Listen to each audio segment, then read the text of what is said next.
எல்லோருக்கும் வணக்கம். இலங்கை நிர்வாக சேவை மட்டுப்படுத்தப்பட்ட போட்டி பரீட்சை மற்றும் முகாமைத்துவ சேவை உத்தியோகத்தர் சேவையில் உள்ள அதிசிறப்பு தர பெற்றிடங்களுக்கு ஆட்சேர்ப்பு செய்வதற்கான வரையறுக்கப்பட்ட போட்டி பரீட்சை ஆகிய பரீட்சைகளை இலக்காக கொண்டு கற்பவர்களை இலக்கு குழுக்களாக கொண்டு 2025 ஆகஸ்ட் மாத வழிகாட்டல் செயல்முறை தொடரின் நிறைவு செயலமர்வு தொடரில் சந்திக்கிறோம். இதனுடைய அர்த்தம் இலங்கை நிர்வாக சேவை அலுவலர்களுக்கும் முகாமைத்துவ சேவை அதிசிறப்பு தர பதவிக்கும் பரீட்சைகளுக்கு தோற்றுகின்ற அலுவலர்களுக்கான என்னுடைய செயலமர்வு இன்றைய நிறைவு செயலமர்வாக இந்த மாதத்தில் இது இருக்கு. எஸ்எல்ஏசாக்களுக்கு நாளைக்கு பொது அறிவு நடக்கும். இப்போ நான் இப்படி சொல்லிட்டேன் என்பதற்காக நாளைக்கு அந்த செயலமர்வு இல்லை என்று நீங்கள் முடிவெடுக்கிறது இல்லை. நாளைக்கு தம்பி சிராஜனுடைய பொது அறிவு செயலமர்வு இருக்கும். என்னுடைய செயலமர்வுடைய நிறைவு செயலமர்வாக 2 தரப்புக்கும் இலங்கை நிர்வாக சேவை பரீட்சைக்கு தோற்றுபவர்கள் மற்றும் முகாமைத்துவ சேவை உத்தியோகத்தர் சிறப்பு தர பரீட்சைக்கு தோற்றுபவர்களுக்கு ஆகஸ்ட் மாதத்தினுடைய நிறைவு செயலமர்வாக இது இருக்கும். சரி, இன்றைக்கு நாங்கள் பொது நிதி முகாமைத்துவம் தொடர்பான 6வது செயலமர்வில் சந்திக்கிறோம். மிகவும் மகிழ்ச்சி. நாங்கள் குறைந்தபட்சம் 4 என்று எங்களுடைய இலக்க வகுத்து கொண்டாலும் இந்த மாதத்தில் 6 செயலமர்வுகளை சந்திக்கக்கூடியதாக இருந்தது. ஒரு விடயத்தை திரும்ப திரும்ப சொல்லுகிறது, அப்படி சொல்ல வேணும் என்றுதான் நான் நினைக்கிறது. சரியா? என்னடா ஒரு பரீட்சை வினாத்தாளை பதிவிட்டுட்டு அந்த வினாத்தாளை 1 மாதம் ஆகியும் இன்னும் செய்து முடியும். அது சரியான துரதிர்ஷ்டம், சரியான கோபம் அவங்களுக்கு. சரிதானே? நாங்கள் இப்படி ஒரு வினாத்தாளை பதிவிட்ட பின்னர் இதுவரைக்கும் எத்தனை கேள்வி செய்து பார்த்திருக்கிறோம்? 5 கேள்விதான் பார்த்திருக்கேன். இப்ப 5வது கேள்விக்கு தான் இப்ப படிச்சு கொண்டிருக்கேன். இப்ப இன்னும் எவ்வளவு கேள்வி இருக்குது. சரியா? நீங்கள் ஒரு விடயத்தை ஞாபகம் வச்சுக்கொள்ளுங்க. இந்த வினாத்தாளை தயாரித்ததனுடைய நோக்கமே இதுதான். இது 2 நோக்கங்களை கொண்டது. ஒன்று, குறிப்பாக இலங்கை நிர்வாக சேவையை சேர்ந்தவர்களுக்கு ஒரு மாதிரி வினாத்தாளாக இது அமையும். மாதிரி வினாத்தாள் என்பதனுடைய அர்த்தம் ஒரு வினாத்தாள் எந்த வடிவத்தில் இருக்கும் என்பதை அவர்கள் புரிந்து கொண்டு நுணுக்கமாக கற்றுக்கொள்வதற்கு. 2வது இதனுடைய நோக்கம், முதன்மையான நோக்கம், இதுல இருக்கக்கூடிய விடயங்கள் இங்கொன்றும் அங்கொன்றுமாக எடுத்து சேர்க்கப்பட்டு போடப்பட்டிருக்கிறது. அதனுடைய கருத்து ஒவ்வொரு விடயமும் வருகிற போது அந்த விடய பிறப்பை நாங்கள் முழுமையாக கற்றுக்கொள்வோம். இப்ப இதுல நட்டம் தொடர்பாக ஒரு கேள்வி வருமாக இருந்தால் நாங்கள் நட்டங்களும் விட்டு விடுதல்களும் தொடர்பாக இருக்கக்கூடிய அந்த 12 நிதி ஒழுங்கு விதிகளையும் கழிச்சு முடிச்சிடும். இதுதான் எங்களுடைய இலக்காக இருக்கும். அதுக்கு பிறகு நட்டத்துக்குள்ள இனி எந்த பேப்பர்ல எந்த கேள்வி வந்தாலும் உங்களுக்கு அதை செய்ய முடியுதா என்று பார்க்க வேண்டும். மற்றது நான் சொல்லுகிறது, ஆர்வமுடையவர்கள் கொஞ்சம் தேடி கற்றுக்கொள்ளுங்க. என்னுடைய யூடியூப் தளத்துல நிதி ஒழுங்கு விதிகள் தொடர்பாக அத்தியாயம் 1 தெளிவுபட இருக்கிறது. அது இலங்கை நிர்வாக சேவை திறமை அடிப்படையிலான ஆட்சேர்ப்பு மெரிட் பரீட்சைக்கு கற்பிக்கப்பட்ட காணொலிகளினுடைய தொகுப்பாக அது இருக்கிறது. நான் ஏற்கனவே அதை குழுவில் பகிர்ந்து விட்டிருக்கிறேன்.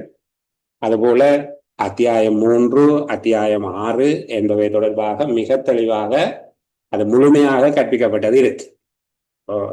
உங்களோட கூட இருந்து சொல்லுகிற மாதிரியாக அந்த விடயங்கள் அதுல இருக்குது. அது மட்டுமில்ல, சில பொருத்தமான ஒளிப்பதிவுகளும் இருக்குது. நான் அந்த ஒளிப்பதிவுகளையும் உங்களோட பகிர்ந்து கொள்ள விரும்புகிறேன். அந்த ஒளிப்பதிவுகளும் குழுவில் பதிவிடப்படும். ஏற்கனவே எங்களுடைய செயலமர்வில் நடந்த ஒளிப்பதிவுகளை பதிவிட்டிருக்கிறோம். அதை நீங்கள் போகிற வருகிற போது கேட்டுக்கொள்ளலாம். பார்ப்பதை விட கேட்பது வசதியானது. உங்களுடைய வேலைகளுக்கு பாதிப்பு இல்லாமல் கேட்கலாம் என்கிற அடிப்படையில் அதை பகிர்ந்திருக்கிறோம். அவ்வாறு நிதி ஒழுங்கு விதிகள் தொடர்பான குறிப்பிட்ட எண்ணிக்கையான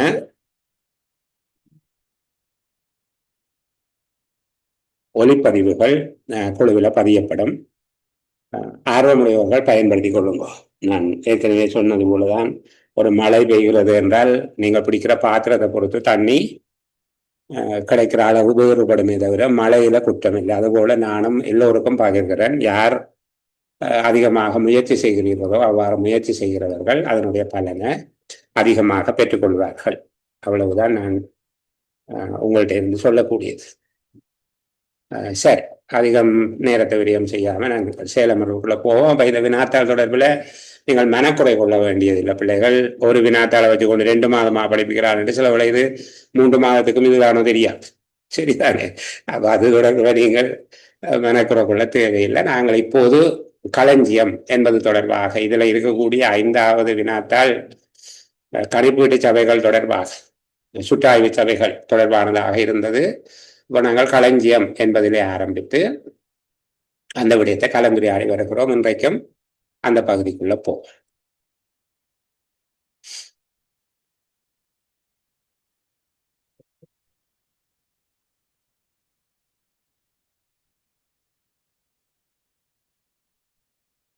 களஞ்சியம் தொடர்பாக நாங்கள் நிறைவாக பார்த்தது, என்னுடைய ஞாபகம் சரியாக இருந்தால்,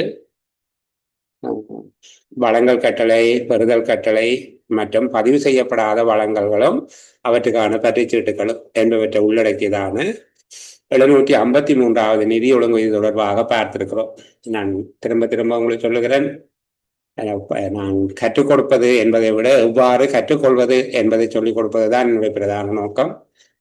சில வேளை நீங்கள் மேலோட்டமாக பார்த்துட்டு போகிற விடயங்கள் மிக ஆழமான கேள்விகளாக இருக்கும். அப்படி ஆழமான கேள்வி வருகுது என்பதை கண்டுபிடிக்கிறதுக்காகத்தான் அதிகமான எண்ணிக்கையில கடந்த கால வினாத்தாள்களை உங்களுக்கு தந்திருக்கிறேன். அந்த வினாத்தாள்களை ஒவ்வொன்றாக அச்சிட்டு கொள்ளலாம். ஆர்வம் இருக்கிறவர்கள் ஒரு ஏரியாகவும் அச்சிட்டு கொள்ளலாம். அச்சிட்டு கொண்டு அதில் இருக்கிற கேள்விகளை பாருங்கோ. நாங்கள் கவனத்தில் எடுக்காத பல இடங்கள்ல இருந்து அந்த கேள்விகளை அவர்கள் கேட்டிருக்கிறார்கள். அதுக்கு பிறகுதான் நாங்கள் இதையும் கொஞ்சம் கவனமா படிக்க வேணும் என்று யோசிக்கிற விதமாக இருக்கு. அது மாதிரியான ஒன்றுதான் நிதி ஒழுங்கு விதி 753, வளங்கள் கட்டளை, பெறுதற் கட்டளை, பதிவு செய்யப்படாத வளங்கல்களுக்கான பற்றுச்சீட்டுகள் ஆகிய 3 விடயங்களை உள்ளடக்கியதாக இந்த விடயம் இருக்குது. அது கேள்வி வருகிற போதுதான் நாங்கள் புரிந்து கொள்ள முடியும். பொருட்பதிவேட்டை சமன் செய்தல் என்பது தொடர்பில் நாங்கள் அதிகம் அதுக்குள்ள நெருக்கடிப்பட தேவையில்லை. இதை வைத்துக்கொண்டு நாங்கள் அடுத்த பகுதிக்குள்ள போகலாம். 755வது இதுவும் அதுபோலதான். ஏதோ ஒரு விளங்காமல் எழுதியிருக்கிற மாதிரியாகவும் முக்கியத்துவம் இல்லாத ஒரு பகுதி போலையும் ஒரு தோற்றத்தை கொடுக்கும். மிகவும் முக்கியமான ஒரு நிதி ஒழுங்கு விதி. இதுல இடமாற்றம் மற்றும் விடுமுறை பெறுதல் ஆகிய சந்தர்ப்பங்களில் இருப்பு பொருட்களை பாரம் கொடுத்தலும் கையேற்றலும் என்பது தொடர்பான நடைமுறைகள் இதுல சொல்லப்பட்டிருக்கு. இருப்பு பொருட்களை கைவிடுதல் மற்றும் கையேற்றல் இது எவ்வாறான சந்தர்ப்பங்கள்ல நடக்கும்? ஒரு உத்தியோகத்தர் பதவியை துறந்தால், வேறொரு பதவிக்கு மாற்றப்பட்டால், நீண்ட கால விடுமுறை எடுத்தால், இப்படியான சந்தர்ப்பங்கள்ல இவ்வாறான இருப்பு பொருட்களை கொடுத்தல் மற்றும் பெறுதல் ஆகிய விடயங்கள் நடக்கும். பதவியை துறந்தால், வேறு பதவிக்கு மாற்றப்பட்டால், இடமாற்றம் செய்யப்பட்டால், நீண்ட கால விடுமுறை எடுத்தால் என்கிற 4 சந்தர்ப்பங்கள்ல ஒரு உத்தியோகத்தர் தன்னுடைய கையிருப்பில் உள்ள அல்லது தன் வசம் உள்ள தன்னுடைய பொறுப்பில் உள்ள, எப்படி சொன்னாலும் சரி, தனது கட்டுக்காப்பில் வைத்திருக்கின்ற அரசாங்க பொருட்கள், களஞ்சிய இருப்பு பொருட்களும் ஏனைய அரசாங்க பொருட்களையும் தனக்கு அடுத்த அமைபவரிடம் கையளிக்க வேண்டியது ஒன்று இருக்கு. இப்போ இதுல இருக்கிற இந்த 1வது பகுதிக்குள்ள இருக்கிற விடயத்தின் சாராம்சங்களை பார்த்து கொண்டு போவோம். கொஞ்சம் பெரிய பந்தியாக இருந்தாலும் இதுல 1வது கையளித்தல் தொடர்பான ஏற்பாடு. 1வது விடயம் கையளித்தல் என்பதை பற்றிய ஏற்பாடு. 2வது விடயம் பாருங்க, கையேற்றல் தொடர்பான ஏற்பாடு. 3வது முறைப்படியான விடுமுறை பெறும்போது ஏற்பாடு. 4வது முன்னறிவித்தல் இல்லாது விடுமுறை பெறும்போது அல்லது முன்னொழுங்கு செய்யாது விடுமுறை பெறும்போது. 5வது இருப்பு பொருட்களை வழங்குகின்ற போது. 6வது அதற்கான ஒப்புக்கோடல் அக்னாலஜ்மெண்ட் பெறுகின்ற போது என்கிற 6 தலைப்புக்கு கீழே இந்த கையளித்தல் கையேற்றல் என்பதை நாங்கள் சொல்லக்கூடியதாக இருக்கு. 6 விடயங்களுக்கு 6 தலைப்புகளை நாங்கள் இதை பார்க்க வேண்டும். முதல்ல இருப்பு பொருட்கள் மற்றும் அரசாங்க பொருட்களை கட்டுக்காப்பில் வைத்திருக்கின்ற உத்தியோகத்தர் ஒருவர் எவ்வாறான சந்தர்ப்பங்களில் அவற்றை கையளிப்பார்? சிறிய கேள்வியாக இருந்தே இதை ஆரம்பிக்க தொடங்க. எவ்வாறான சந்தர்ப்பத்தில் அதனை கையளிப்பார்? பதவியை துறந்தால், இடமாற்றம் செய்யப்பட்டால், வேறு பதவிக்கு மாற்றப்பட்டால், நீண்ட கால விடுமுறை எடுத்தால். பதவியை துறந்தால்ங்கிறது அவர் ரிசைன் பண்றது மட்டும் இல்லை, பென்ஷன்ல போனார். சரிதான். இப்ப 4 சந்தர்ப்பங்கள்ல இது பதவியை துறந்தால், வேறு பதவிக்கு மாற்றப்பட்டால், நீண்ட கால விடுமுறை எடுப்பாராக இருந்தால், இடம் மாற்றம் செய்யப்பட்டால், இந்த 4 சந்தர்ப்பங்கள். இதுல இடமாற்றத்தை காணியில போய் இருக்குது. ஓகே, சரியா? 4 சந்தர்ப்பங்கள்ல இது நடக்க போகுது. அப்போ ஒரு களஞ்சிய பொறுப்பாளர் ஒருவராக இருந்தாலும் சரி, அல்லது களஞ்சிய பொறுப்பாளர் அல்லாமல் இருப்பு பொருட்களை, அரசாங்க பொருட்களை கட்டுக்காப்பில் வைத்திருக்கிற பொறுப்பு கொடுக்கப்பட்ட எந்த ஒரு உத்தியோகத்தராக இருந்தாலும் சரி, இந்த 4 சந்தர்ப்பங்கள்ல தமக்கு அடுத்த அமைவோருக்கு, அடுத்ததாக அந்த வேலைக்கு வருகிறவருக்கு, அந்த வேலை கையளிக்கப்பட்ட உத்தியோகத்தருக்கு தான் பொறுப்பு கூற வேண்டியதாக இருந்த அரசாங்க இருப்பு பொருட்கள், ஏனைய பொருட்களை கைவிடுத்தி என்றால் அவரிடம் கையளித்து, அவ்வாறு கையளிக்கப்பட்ட உத்தியோகத்தரிடமிருந்து ஒப்புக்கோடல் பத்திரத்தை 2 பிரதிகளில பெறுதல் வேண்டும். ஒப்புக்கோடல் பத்திரத்தின் மூல பிரதி கையளிக்கும் உத்தியோகத்தரால முறையாக மேலொப்பமிடப்பட்டு, கையேற்பவர் ஒப்பமிட்ட பிறகு இவர் கையொப்பமிடுவார். கையளிக்கும் உத்தியோகத்தராக முறையாக மேலொப்பமிடப்பட்டு கணக்கீட்டு உத்தியோகத்தருக்கு கொடுக்கப்பட்டு, இந்த பொருட்களை வைத்திருப்பவர் கணக்கீட்டு உத்தியோகத்தராக இருந்தால், சில வேளையில சில பொருட்களை ஏனைய உத்தியோகத்தர்கிட்ட கையளிக்காமல் கணக்கீட்டு உத்தியோகத்தர் தனக்கு வைத்திருப்பார். அவர் கணக்கீட்டு உத்தியோகத்தராக இருந்தால் இதே மாதிரியே செய்து, ஒப்புக்கோடல் படிவத்தை செய்து தான் மேலொப்பமிட்டு அதன் மூல பிரதி யாரு கொடுக்க வேணும்? பிரதான கணக்கீட்டு உத்தியோகத்தருக்கு அனுப்பி வைக்க வேணும். பாருங்க, முதலாவது இப்ப கையளித்தல். இப்படி இவ்வளவு தூரம் இருக்குதா நாங்கள் கவனிச்சு வாசிச்ச நாங்களா யோசிச்சு பாருங்க.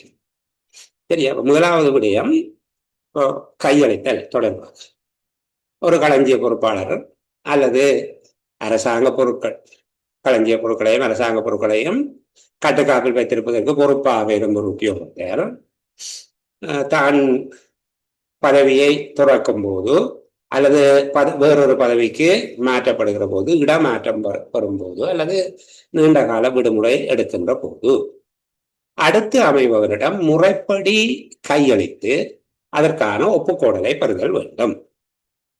2வது, ஒப்புக்கோடல் 2 படிவங்களில் தயாரிக்கப்பட்டு கையளிப்பவரால் மேலொப்பமிடப்பட்டு அதன் மூல பிரதி ஒரிஜினல் கையளிக்கும் உத்தியோகத்தினால் கணக்கீட்டு உத்தியோகத்தருக்கு அனுப்பி வைக்கப்பட வேண்டும். இங்க கையளிக்கும் உத்தியோகத்தராக கணக்கீட்டு உத்தியோகத்தர் இருப்பார் எனில் அதனை பிரதான கணக்கீட்டு உத்தியோகத்தருக்கு அனுப்பி வைக்க வேண்டும். சரியா? 2வது பாருங்க, கையேற்றல் தொடர்பான ஏற்பாடு. கையளித்தல் தொடர்பான ஏற்பாடு பார்த்தாச்சு, கையேற்றல் தொடர்பான ஏற்பாடு. இப்போ புதிதாக வருகின்ற உத்தியோகத்தர், அடுத்த அமைபவர் அல்லது பொறுப்பேற்க வருகின்ற உத்தியோகத்தர் பொருட்பதிவேடுகளில் காணப்படுகின்ற மீதிகளும் உண்மையான மீதிகளும் சரியாக இருக்கிறதா என்பதை சரிபார்த்து பொறுப்பில் இருந்து நீங்குகிற உத்தியோகத்தரோடு சேர்ந்து அந்த விடயத்தை செய்யலாம். ஏதேனும் பொருத்தமில்லாமை அவற்றுக்கிடையில விலகல்கள் காணப்படுமாக இருந்தால் உடனடியாக கணக்கீட்டு உத்தியோகத்தர் கவனத்துக்கு அதை கொண்டு போக வேணும். அதில் வேறுபாடு இருந்தால், புத்தகத்தில் இருக்கிறதுக்கு உண்மையான மீதிக்கும் இடையில வேறுபாடு இருந்தால் கணக்கீட்டு உத்தியோகத்துடைய கவனத்துக்கு அதை அறிவிக்க வேணும். கணக்கீட்டு உத்தியோகத்தர் அந்த விடயத்தை பிரதான கணக்கீட்டு உத்தியோகத்தருக்கும் கணக்காய்வாளர் நாயகத்துக்கும் அனுப்பி வைக்க வேண்டும். எந்த பொறுப்பாடு உத்தியோகத்தர் கணக்கீட்டு உத்தியோகத்தராக இருந்தால் கணக்கீட்டு உத்தியோகத்தர் அந்த அறிக்கையில பிரதான கணக்கீட்டு உத்தியோகத்தருக்கும் கணக்காய்வாளர் நாயகத்துக்கும் அனுப்பி வைப்பார். சரிதான். இங்க முக்கியமான விடயம், பொறுப்பு கொடுப்பவரால அது சமப்படுத்தப்பட்டு அவர் கையொப்பமிட்டு பொறுப்பேற்பு உத்தியோகத்தர் அதுல கையொப்பமிட வேண்டும். அதன் பின்னர் கையேற்ற பொருட்களுக்கு பொறுப்பு கூற வேண்டியவர் அடுத்தமைபவர், அதாவது பின்னர் பொருட்படுத்தவராக இருப்பார். இப்ப பாருங்க, கையேற்ற தொடர்பான ஏற்பாடுகளை தனியே கேட்டால் கையளித்தல் தொடர்பான ஏற்பாடுகளை சொல்லுங்கோ என்று கேட்டால், கையேற்றல் தொடர்பான ஏற்பாடுகளை சொல்லுங்கோ என்று கேட்டால், நம்ம முதலாவது பொறுப்பேற்பவர் பதிவேடுகளில் உள்ள மீதியினையும் பௌதீக மீதியினையும் கையளிப்பவரோடு சேர்ந்து சரிபார்க்க வேணும். அவற்றில் ஏற்படுகிற வேறுபாடுகள் கணக்கீட்டு உத்தியோகத்தினுடைய கவனத்துக்கு கொண்டு வரப்பட வேண்டும். கணக்கீட்டு உத்தியோகத்தர் தன்னுடைய குறிப்புரையோடு அதனை பிரதான கணக்கீட்டு உத்தியோகத்திற்கும் கணக்காய்வாளர் நாயகத்துக்கும் சமர்ப்பிப்பார் பிரதிகளை. கையளிக்கும் உத்தியோகத்தர் கணக்கீட்டு உத்தியோகத்தராக இருந்தால் அப்போதும் அதனுடைய பிரதியை பிரதான கணக்கீட்டு உத்தியோகத்திற்கும் கணக்காய்வாளர் நாயகத்துக்கும் கொடுக்க வேண்டும். பொறுப்பு நீங்கும் உத்தியோகத்தர் பதிவேட்டினை சமன் செய்து பொறுப்பேற்கும் உத்தியோகத்தர் அதன் மீது கையொப்பமிட்டு அதை பொறுப்பேற்க வேண்டும். அதன் பின் கையேற்ற பொருட்கள் தொடர்பில் பொறுப்பு கூற வேண்டியவராக கையேற்றும் உத்தியோகத்தர் காணப்படுகிறது. சரியா? மூன்றாவது, விடுமுறை பெறும்போது முறைப்படியாக அப்பதவிக்குரிய கடமைகளை செய்வதற்கு ஒரு நிரந்தர உத்தியோகத்தினுடைய பொறுப்பு அவருக்கு பதிலாக ஒரு உத்தியோகத்தினுடையவர் கடமையாற்றும் வகையில அதனை கையளிக்க வேணும். அந்த காலத்துல உண்டாகக்கூடிய எந்த குறைவு பழுது பாதிப்பு தொடர்பாகவும் பதில் உத்தியோகத்தர் பொறுப்பு கூற வேண்டியவராக இருப்பார். இதுல சொல்லியிருக்கு, கடமையிலிருந்து பதில் உத்தியோகத்தர் நீங்குவதற்கு இடமில்லை என்றால் அவர் தான் சொல்லணும். இதுல இருக்க போற மாதிரி எழுத வேணும் என்று ஆசைப்படுகிறவர்கள் இதுல இருக்கிற மாதிரி எழுதலாம். நாலாவது, முன் ஒழுங்கு செய்யாமல் விடுமுறை எடுக்கிற போது இப்போதும் கணக்கீட்டு உத்தியோகத்தர் அந்த கடமையை செய்வதற்கு ஒரு உத்தியோகத்தரை நியமிப்பார். அவ்வாறு நியமிக்கப்பட்ட உத்தியோகத்தர் பொறுப்பு கூற வேண்டியவராக இருப்பார். அதுபோல இருப்பு பொருட்களை கையளித்தல், இருப்பு பொருட்களை வழங்குதல். இங்க இருப்பு பொருட்களுக்கு பொறுப்பான உத்தியோகத்தை தான் யாருக்கு அந்த பொருட்களை வழங்கினாலும் முன் அதிகாரத்தோட வழங்க வேணும். ஏற்கனவே நாங்கள் களஞ்சிய காப்பாளர் தொடர்பாக பார்த்திருக்கிறோம். முன் அதிகாரத்தோடு வழங்க வேணும். ஆனால் அப்படி வழங்கும் போது பெற்றுக்கொள்ளுகிற உத்தியோகத்தரிடமிருந்து ஒப்புக்கோடல் பத்திரம் ஒன்றை பெற வேண்டும். யார் வழங்குகிறாரோ, வழங்கீடு செய்யும் உத்தியோகத்தர் யாரோ அவர் ஒப்புக்கோடல் பத்திரத்தை பெற்றுக்கொள்ளும். பொருட்கள் தொடர்பாக பொறுப்பு கூற வேண்டியவர்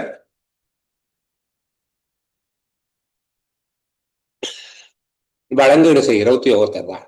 அக்னாலஜ்மெண்ட் எடுத்தால் இனி அந்த பொருளுக்கு பொறுப்பு யார் அதை கையேற்றாரோ அவர் அதுக்கு பொறுப்பு சொல்ல வேண்டியவர். கொடுத்தவர் அல்ல, இருப்பு பொருட்களுக்கு பொறுப்பான உத்தியோகத்தர் அல்ல. அவற்றை வழங்கீடு செய்யும் உத்தியோகத்தரிடம் இருந்து ஒப்புக்கோடல் பத்திரம் ஒன்று பெற வேணும். அதுல யார் பொருளை பெற்றுக்கொண்டாரோ, வழங்கீடு செய்த என்றால் பெற்றுக்கொண்டவர், பெற்றுக்கொள்பவர் யாரோ அவர் அந்த விடயத்துல பொறுப்பு சொல்ல வேண்டியவராக இருப்பார். அடுத்தது ஒப்புக்கோடல் பத்திரம். அக்னாலஜ்மெண்ட் நினைச்சு கொள்ளுங்க. இந்த ஒப்புக்கோடல் என்பது ஒரு கொஞ்சம் ஒரு மாதிரி இருந்தாலும் அணைகளை இருக்கிற மாதிரி தான் எழுத வேண்டும். ஏன்னு இங்க இருப்பு பொருள் என்பவற்றை அல்லது அரசாங்க பொருட்கள் யாராக இருந்தாலும் சரி அதை பொறுப்பேற்கிற உத்தியோகத்தரிடமிருந்து அல்லது முறையான அதிகாரம் பெற்ற உத்தியோகத்தரிடமிருந்து அக்னாலஜ்மெண்ட் எடுத்து மேல சொன்ன மாதிரி, அதாவது கணக்கீட்டு உத்தியோகத்தருக்கு கொடுத்தல், கணக்கீட்டு உத்தியோகத்தராக இருந்தால் பிரதான கணக்கீட்டு உத்தியோகத்தருக்கு கொடுப்பது. சரிதானே?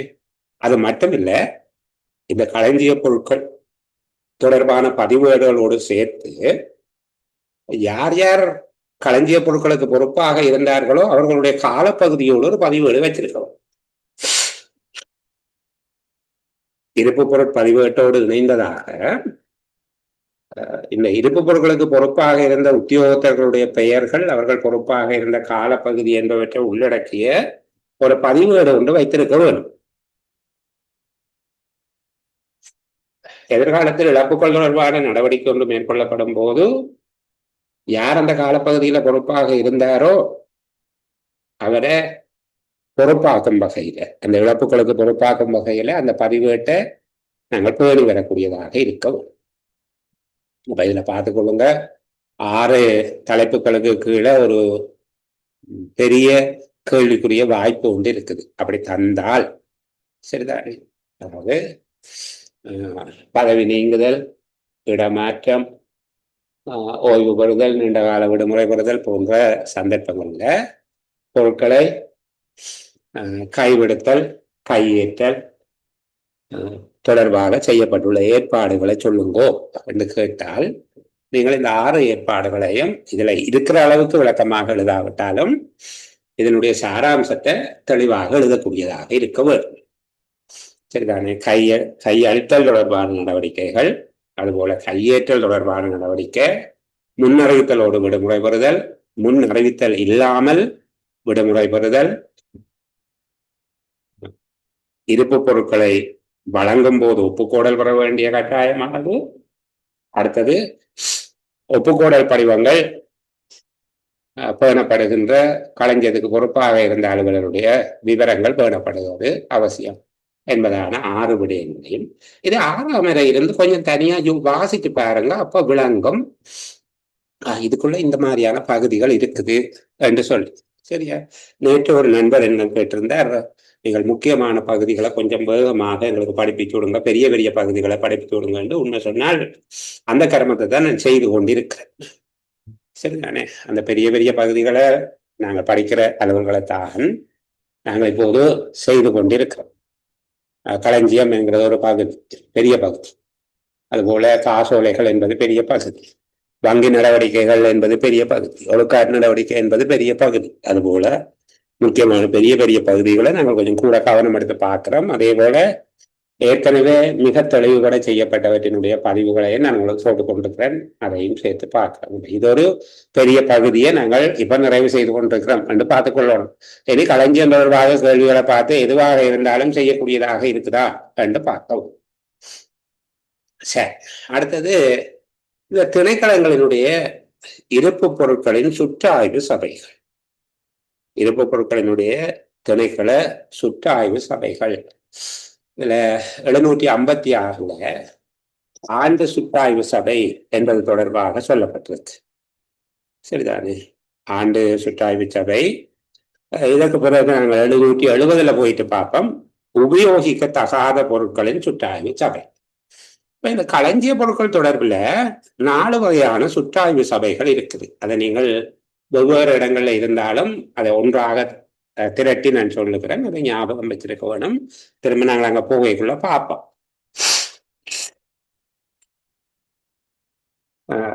முதலாவது ஆண்டு சுற்றாய்வு சபை. சரிதானே? இதைத்தான் நாங்க பொதுவாக சுற்றாய்வு சபை என்று சொன்னால் அது ஆண்டு சுற்றாய்வு சபை, போர்டு ஆஃப் சர்வே என்று சொன்னாலே நாங்கள் இதைத்தான் கணக்கில் எடுப்போம். அடுத்தது இருப்பு பொருட்களை பரீட்சார்த்த ரீதியான சரிபார்க்கும் சுற்றாய்வு சபை அல்லது இருப்பு பொருட்களை பரீட்சார்த்தமாக சரிபார்க்கும் சுற்றாய்வு சபை. இது ஒரு ரேண்டம் சர்வே செய்வார்கள். அவ்வப்போது இதை பரீட்சார்த்தமாக சரிபார்ப்பார்கள். இந்த பரீட்சார்த்த சரிபார்த்தல் தொடர்பான 2 முறைகள் இருக்குது. அதை பற்றியெல்லாம் நாங்கள் கொஞ்சம் நுணுக்கமாக பார்ப்போம். இப்ப இது 2வது சபை, இருப்பு பொருட்களின் பரீட்சார்த்த சரிபார்க்கும் சுற்றாய்வு சபை. இது இன்னும் 2 நிதி ஒழுங்கு விதி தாண்டி போயிட்டு 758வது நிதி ஒழுங்கு விதியில பார்ப்போம். சில இடங்களில் தொடர்ச்சியான சுற்றாய்வு நடந்து கொண்டிருக்கும். தொடர்ச்சியாக சேவைப்படுவார்கள். குறிப்பாக பெருமளவு களஞ்சிய பொருட்களை கையாளுகிற அரசு நிறுவனங்கள்ல அது இருக்கும். இருப்பு பொருட்களின் தொடர்ச்சியான சுற்றாய்வு சபை. அடுத்தது உபயோகிக்கத்தகாத பொருட்களின் சுற்றாய்வு சபை என்கிற 4 வகையான சுற்றாய்வு சபைகள் இருக்குது. தனித்தனியாக நான் உங்களுக்கு காட்டுறேன்.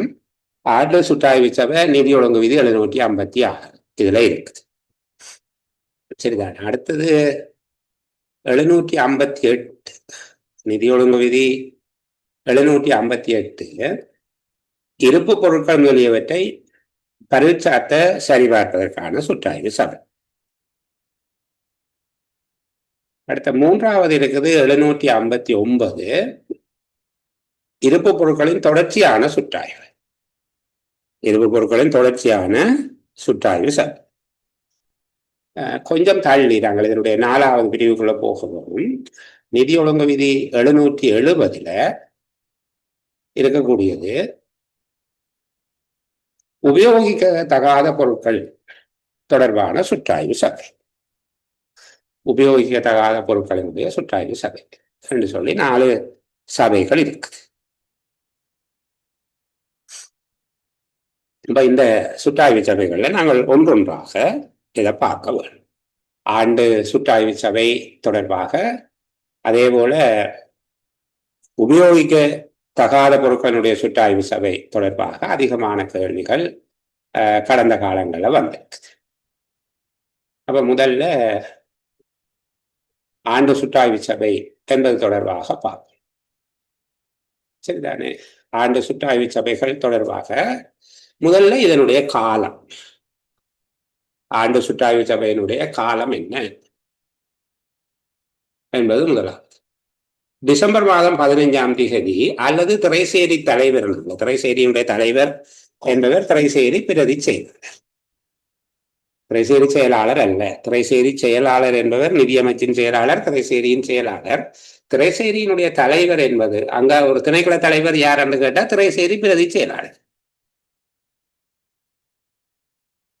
சரியா? இப்ப திரைசேரி பிரதி செயலாளரால தீர்மானிக்கப்படுகின்ற ஒரு நாள் பொதுவாக டிசம்பர் மாதம் 15ஆம் தேதி அல்லது அதனை அடுத்து வருகின்ற ஒரு திரைசேரி பிரதி செயலாளரால் அங்கீகரிக்கப்படுகிற ஒரு காலத்துல ஒவ்வொரு திணைக்களத்திலையும் திணைக்களத்தினுடைய கிளைகளிலேயும் இருப்பு பொருட்களை ஒப்பாய்வு செய்வதற்கான, அதே போல உபயோகிக்கத்தகாத இருப்பு பொருட்களை ஒப்பாய்வு செய்வதற்கான சுற்றாய்வு சபைகள் நியமிக்கப்பட வேண்டும்.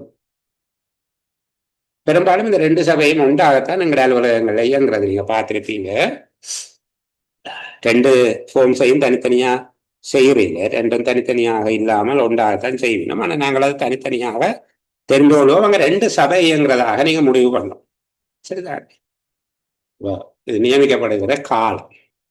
2வது, யார் இதை நியமிப்பார்கள்? சுற்றாய்வு சபைகளை நியமிப்பவர்கள் யார்? முற்பட கணக்கு முயற்சிகளினுடைய இருப்பு பொருட்களை சுற்றாய்வு செய்வதற்கு முற்பட கணக்கு முயற்சிகளினுடைய இருப்பு பொருட்கள் மற்றும் அவற்றின் பயன்படுத்த தகாத அல்ல உபயோகிக்கத்தகாத இருப்பு பொருட்கள் தொடர்பான சுற்றாய்வு சபைகளை அமைப்பவர் பிரதான கணக்கீடு உத்தியோகத்தராக இருப்பார். ஏனைய திணைக்களங்களினுடைய ஆண்டு சுற்றாய்வு சபைகள் மற்றும் உபயோகிக்கத்தகாத இருப்பு பொருட்கள் பற்றிய சுற்றாய்வு சபைகளை அமைப்பவர் கணக்கீட்டு உத்தியோகத்தர் இருப்பார். பிரதான கணக்கீட்டு உத்தியோகத்தர் முற்பண கணக்கு முயற்சிகளுக்காக இதை செய்யும். முற்பண கணக்கு முயற்சிகள் அரசின் வணிக முயற்சிகள் என்று சொல்லுவோம் தானே. முற்பண கணக்கு முயற்சிகள் தொடர்பாக சுற்றாய்வு சபையினை இருப்பு பொருட்களுக்கும் சரி உபயோகிக்கத்தகாத பொருட்களுக்கும் சரி பிரதான கணக்கீட்டு உத்தியோகத்தர் நியமித்தார். ஏனைய சந்தர்ப்பங்களில் எல்லாம் இருப்பு பொருட்கள் ஒப்பாய்வு செய்தல், உபயோகிக்கத்தகாத இருப்பு பொருட்கள் பற்றி அறிக்கையிடுதல் என்பவற்றுக்கான சுற்றாய்வு சபைகளை கணக்கீட்டு உத்தியோகத்தர் நியமிப்பார். சரியா? 2வது, இங்கு சபையினுடைய அமைப்பு ஆக குறைந்தது 2 உத்தியோகத்தர்கள் இருப்பார். ஆக குறைந்தது 2 உத்தியோகத்தர்கள் இருப்பார்கள். அதுல சிரேஷ்ட உத்தியோகத்தர் தலைவராக இயங்குவார். 2 உறுப்பினர்களுக்கு மேல நியமிக்கப்படலாம். சரிதானே? 2 பேர் தான் நியமிக்க வேண்டும் என்று சொல்லி இல்லை. சில வேளைகள்ல இந்த எண்ணிக்கை மேலும் அதிகரித்துக் கொண்டு போகும். அந்த விடயங்கள் தொடர்பாக தொழில்நுட்ப அறிவு தேவைப்படுமாக இருந்தால், உதாரணத்துக்கு வைத்தியசாலைகள்ல இருப்படுகிறது என்றால் மருந்தை பற்றி தெரிஞ்சவர் தானே இருப்படுத்தப்படும். இந்த மாதிரியா சரிதானே? தொழில்நுட்ப அறிவுடையவர்கள் சேர்க்கப்படுவார்கள் என்றால் அந்த விடயத்துக்கு பொருத்தமான நபர்களை கொண்டதாக அது அமைக்கப்பட வேண்டும். இப்போ ஆக குறைந்தது 2 பேர் அங்கே இருப்பினும் அதை விட மேலதிகமாக இருக்கலாம். யார் சுற்றாய்வு சபை உறுப்பினர்களாக இருத்தலாகாது என்று கேட்பார்கள். இப்ப எல்லாம் படிச்சுட்டு போக நாங்கள் கவனிக்காத ஒரு மூளை இருக்குது. இந்த ரெண்டு ஆனாவை பாருங்க. இருப்பு பொருட்களுக்கு நேரடியாக பொறுப்பான உத்தியோகத்தர் அல்லது அவ்வாறான உத்தியோகத்தர்களுக்கு கீழமைந்த உத்தியோகத்தர்களாக இருக்கக்கூடாது. இருப்பு பொருட்களுக்கு நேரடியாக பொறுப்பான உத்தியோகத்தர்கள் அல்லது அவர்களுடைய அண்டர் கண்ட்ரோல் ஆபீசர்ஸ் இந்த சுற்றாய்வு சபையில உறுப்பினராக இருத்தல் ஆகாது. சரியா? இந்த பகுதியை நாங்கள் காலப்பகுதி தெரியும், மற்றது யார் நியமிக்கிறது என்று தெரியும், யாரை நியமிக்கிறது என்பது தொடர்பாகவும் நாங்கள் பார்த்துட்டோம். அடுத்தது சுற்றாய்வு சபைக்குள்ள அதிகாரங்கள் என்ன, சுற்றாய்வு சபைக்கு என்னென்ன வகையான அதிகாரங்கள் இருக்குது என்று சொல்லி கேட்டது. சுற்றாய்வு சபை இருப்பு பொருட்கள் தொடர்பாக ஒப்பாய்வு செய்தல், உபயோகிக்கத்தகாத இருப்பு பொருட்கள் பற்றி அறிக்கை சமர்ப்பித்தல், உபயோகிக்கத்தகாத இருப்பு பொருட்கள் தொடர்பான பரிந்துரைகளை வழங்குதல், கணக்கீட்டு உத்தியோகத்தர் அல்லது பிரதான கணக்கீட்டு உத்தியோகத்தர் அவசியம் என்று கருதப்படுகின்ற சந்தர்ப்பங்கள் எல்லாம் இவ்வாறான வேறு சுற்றாய்வு சபைகளை நியமித்து இந்த பொறுப்புகளை அவர்களுக்கு கொடுக்க அவர்களுக்குரிய அதிகாரங்கள் என்று சொல்லி சொல்லப்பட்டாலும் அவர்களுடைய பணிகள் என்பதுதான் பொருத்தமான விடயமாக இருக்கும். முக்கியமாக அவர்களுக்கு இருக்கக்கூடிய பணிகள் என்ன என்று கேட்கிறது தான். அந்த பணிகள் இன்னும் கொஞ்சம் கூட பின்னுக்கு தனியாகவும் அதை சொல்லி இருக்கிறார்கள், பார்ப்போம். இப்ப சுற்றாய்வு சபை, இந்த சபை என்பது இதுக்குள்ள ரெண்டு விடயங்களும் உண்டா வருகிறபடியால் இருப்பு பொருட்களுக்குரிய சுற்றாய்வு, அடுத்தது உபயோகிக்கத்தகாத பொருட்களுடைய சுற்றாய்வு, இரண்டும் ஒரே காலத்துல நடக்கும். சில வேளை ரெண்டுக்குமாக ஒரே சபையே தொழிற்படும். அப்ப இவர்கள் முதலாவது சுற்றாய்வு சபை இருப்பு பொருட்களை ஒப்பாய்வு செய்தல் அவர்களுடைய ஒரு அதிகாரமாக அல்ல பணியாக இருக்கும். இரண்டாவது உபயோகிக்கத்தகாத இருப்பு பொருட்கள் பற்றி அறிக்கை சமர்ப்பித்தல். மூன்றாவது இருப்பு பொருட்களில் உபயோகிக்கத்தகாத இருப்பு பொருட்களில் தொடர்பாக சிபார்சுகளை வழங்குதல், அதாவது கூடுதல் குறைதல், அதே போல உபயோகிக்கத்தகாத இருப்பு பொருட்கள் தொடர்பாக அவற்றின் மீது மேற்கொள்ளக்கூடிய நடவடிக்கைகள் தொடர்பாக அவர்கள் தங்களுடைய பரிந்துரைகளை வழங்குவார்கள். அவர்கள் பயன்படுத்துகிற படிவங்கள் எனக்கு ஞாபகம் இருக்கிறது, 2013 ஆண்டு இலங்கை நிர்வாக சேவை பரீட்சைக்கு இந்த 5வது பிரிவு கேட்டாங்க. சுற்றாய்வு சபையினால பயன்படுத்தப்படுற 2 படிவங்கள் சொல்லுங்க என்று சொல்லி 2016 நடந்த பரீட்சையாக இருக்கும், எல்லாருக்கும் முன்னுக்கும். இந்த 2 படிவமும் எழுதினால் 2 புள்ளி கொடுக்கக்கூடியதாக இருந்தது. இப்ப இருப்பு பொருட்களை ஒப்பாய்வு செய்வதற்கான படிவம் எது, உபயோகிக்கத்தகாத இருப்பு பொருட்கள் பற்றி அறிக்கை சமர்ப்பிப்பதற்கான படிவம் எதுன்றதையும் தெளிவாக இருக்கணும். 2 படிவம் பயன்படுத்துறேன்னு தெரியும், 2ஐயும் தனித்தனியாக. இருப்பு பொருட்களை ஒப்பாய்வு செய்வதற்கு திரைசேரியின் கணக்காய்வும் 66, உபயோகிக்கத்தகாத இருப்பு பொருட்களை பற்றி அறிக்கையிடுவதற்கு பொதுப்படிவம் 47 என்பவற்றை பயன்படுத்த வேண்டும். இந்த 2 வேலைகளையும் ஒரே காலத்தில் செய்ய வேண்டியிருந்தால் திரைசேரி கணக்காய்வு 66, பொதுப்படிவம் 47 ஆகிய 2 படிவங்களையும் பயன்படுத்த வேண்டும். சரியா? சரி. அப்ப இங்க இந்த சுற்றாய்வு சபை தொடர்புல கடந்த காலங்களில் வினவப்பட்ட சில வினாக்கள், அதற்கு வழங்கப்பட்ட விடைகள் என்பவை தொடர்பாக வைத்துக்கொண்டு இதுக்குள்ள இடையில சொல்லக்கூடிய சில விடயங்களை சொல்ல வேண்டும். களஞ்சிய உத்தியோகத்தர் அல்லது களஞ்சிய காப்பாளர், களஞ்சிய உத்தியோகத்தர் அல்லது களஞ்சிய காப்பாளர் சுற்றாய்வு தொடர்பில் மேற்கொண்டிருக்க வேண்டிய பூர்வாங்க பணிகள் எவை என்று சொல்லி கேட்கலாம். களஞ்சிய உத்தியோகத்தர் அல்லது களஞ்சிய காப்பாளர் 2 பேரையும் ரெண்டுங்களுக்கு தெரியும், நான் திருப்பி அதை சொல்லி கொண்டிருக்கேன். களஞ்சிய உத்தியோகத்தர் அல்லது களஞ்சிய பொறுப்பாளரோ களஞ்சிய காப்பாளர் சுற்றாய்வு தொடர்பாக அவர்கள் செய்திருக்க வேண்டிய முன் பணிகள் எவை, பூர்வாங்க பணிகள் எவை அல்லது சுற்றாய்வு சபையிடம் அவர்கள் பொறுப்பிக்க வேண்டியவை எவை, சுற்றாய்வு சபையிடம் கையளிக்க வேண்டியதை எவை என்று சொல்லி பார்ப்போம். சரிதானே? இப்போ அது ரெண்டு பேரையும் உங்களுக்கு விளங்குது. களஞ்சிய உத்தியோகர்ன்றதை அக்கௌண்டன்ட், களஞ்சிய காப்பாளர்ன்றதை ஸ்டோர் கீப்பர். இவர் ரெண்டு பேரும் அல்லது இந்த பணிகளை செய்கிறவர்கள். இப்ப களஞ்சியத்துக்கு பொறுப்பான உத்தியோகத்தர் அல்லது களஞ்சிய காப்பாளர் சுற்றாய்வு சபைக்கு சமர்ப்பிக்க வேண்டிய ஆவணங்கள் எவை என்று கேட்கப்பட்டால், முதலாவது களஞ்சிய பொருட்களின் சகல பெருகைகளும் சகல வழங்கீடுகளும் உரிய ஏடுகளில் பதியப்பட்டு சமப்படுத்தப்பட்டு மீதி கணிக்கப்பட்டுள்ளது என்கிற உறுதிப்பாடு, அந்த உறுதிப்படுத்திய கடிதத்தை அவர் கொடுக்க வேண்டும். ஒரு ஸ்டேட்மெண்ட் கொடுக்க வேண்டும். சகல களஞ்சிய பொருட்களுடைய சகல வருகைகளும் அல்ல பெருவனவுகள் என்று கூடுவோம், பிறகு என்ன ப்ரொக்யூமெண்ட் என்று கூறும், பெருவனவுகளும் அனைத்து வழங்கீடுகளும் உரிய ஏடுகளில் பதியப்பட்டு ஏடுகள் சமப்படுத்தப்பட்டு மீறி கணிக்கப்பட்டுள்ளது என்கிற உறுதி கடிதம். இரண்டாவது, களஞ்சிய பொருட்கள் தொடர்பாக உபயோகிக்கப்படுகிற ரெஜிஸ்டர்ட் லிஸ்ட் கொடுக்கும், ஏடுகளின் பட்டியல். களஞ்சிய பொருட்கள் தொடர்பாக உபயோகிக்கப்படுகின்ற ஏடுகளினுடைய பட்டியல் கொடுக்க வேண்டும். மூன்றாவது, பெறுதல் தொடர்பான ஆவணங்கள் உள்ள கோப்புகளும் வளங்கள் தொடர்பான ஆவணங்கள் உள்ள கோப்புகள். இந்த பெறுதல் வளங்களை உறுதிப்படுத்துகிற ஆவணங்கள் எவை என்று சொல்லி நாங்கள் பார்த்திருக்கிறோம். திருப்பி ஒருக்கா கதை.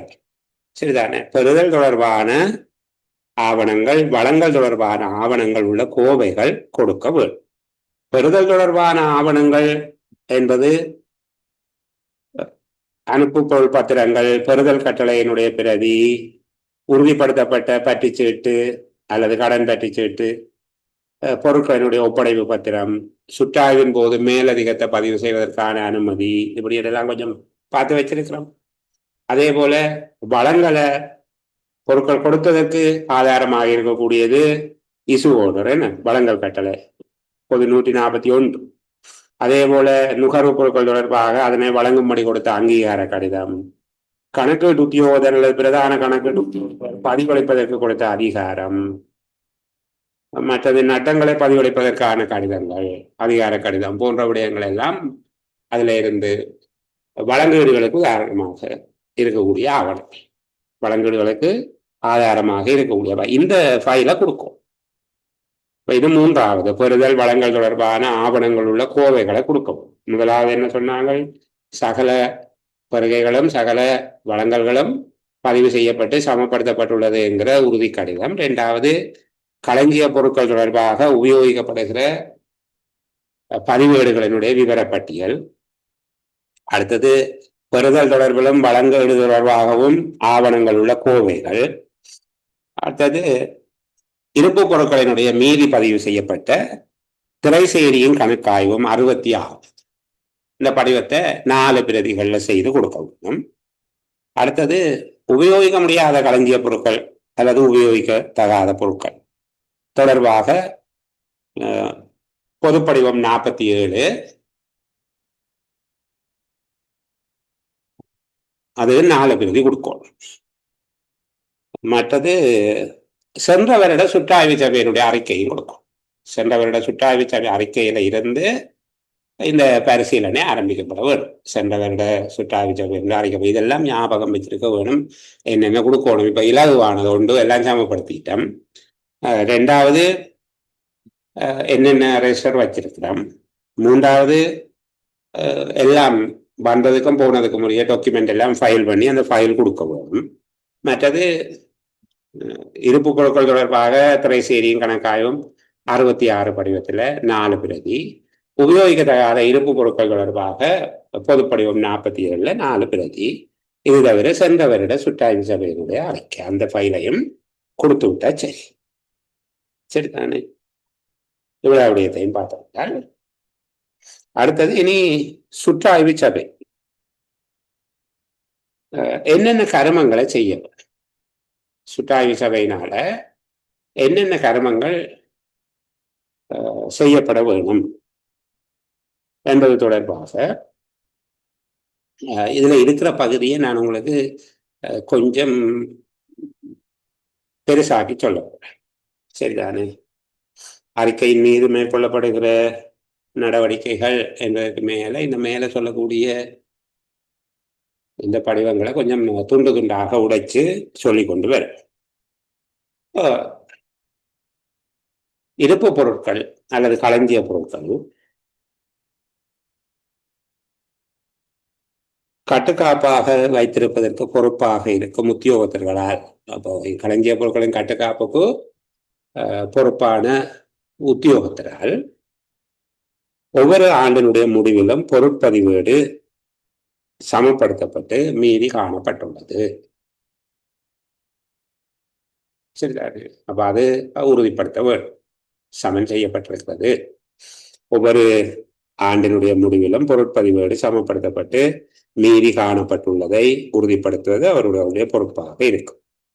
அதே போல சுற்றாய்வு சபையினால ஒப்பாய்வு செய்வது நிதி ஆண்டினுடைய இறுதி காலம் அல்லது சில வேளைகளில் அதனை கைவிடுகிற காலம் என்று சொல்லி ஒப்பாய்வு செய்தல் முடிவு காலத்தில் அல்லது கைவிடுதல் காலம் தவிர்ந்த வேறு காலத்தை நடக்கமாக இருந்தால், ஒரு ஆண்டினுடைய இறுதியில அல்லது பொருட்களை கைவிடுதல் தொடர்பாக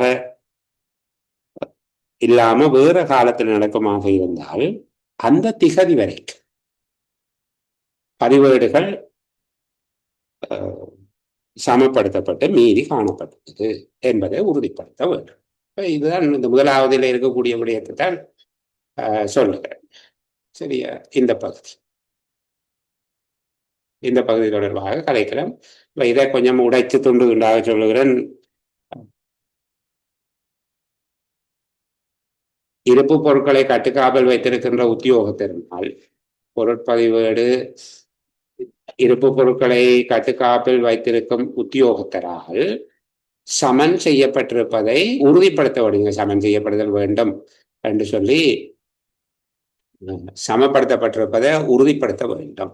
அது எப்படியான காலப்பகுதியில் அதை உறுதிப்படுத்த வேண்டும்? ஒன்று, ஒவ்வொரு நிதியாண்டின் முடிவிலும் பொருட்பதிவேடு சமப்படுத்தப்பட்டு மீறி காணப்பட்டுள்ளது. நிதியாண்டின் முடிவில் அல்லது கைவிடுகின்ற சந்தர்ப்பத்தில் அது செய்யப்படுகிற போது நாங்கள் பார்க்கணும் அந்த காலப்பகுதியில் அவர் சமப்படுத்தி இருக்கிறார். இல்லை அவ்வாறு இல்லாத வேறு காலத்துல செய்தால், நிதியாண்டின் இறுதி காலம் அல்லது கைவிடுதல் காலம் தவிர வேறு காலத்துல நடைபெறுமாக இருந்தால் அது நடைபெறும் திகதி வரையில் உள்ள பெருகைகளும் வழங்கீடுகளும் முறையாக பதிவு செய்யப்பட்டு சமப்படுத்தப்பட்டு மீறி காணப்பட்டுள்ளது என்பதை உறுதிப்படுத்திக் கொள்ள வேண்டும்.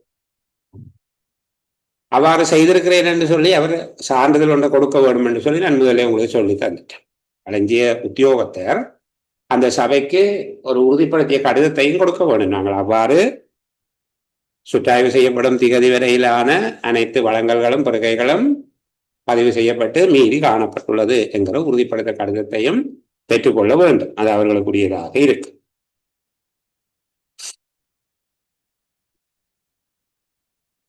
அடுத்தது, கடந்த சுற்றாய்வு சபை கொண்டு கணக்கெடுத்து இருக்குதானே?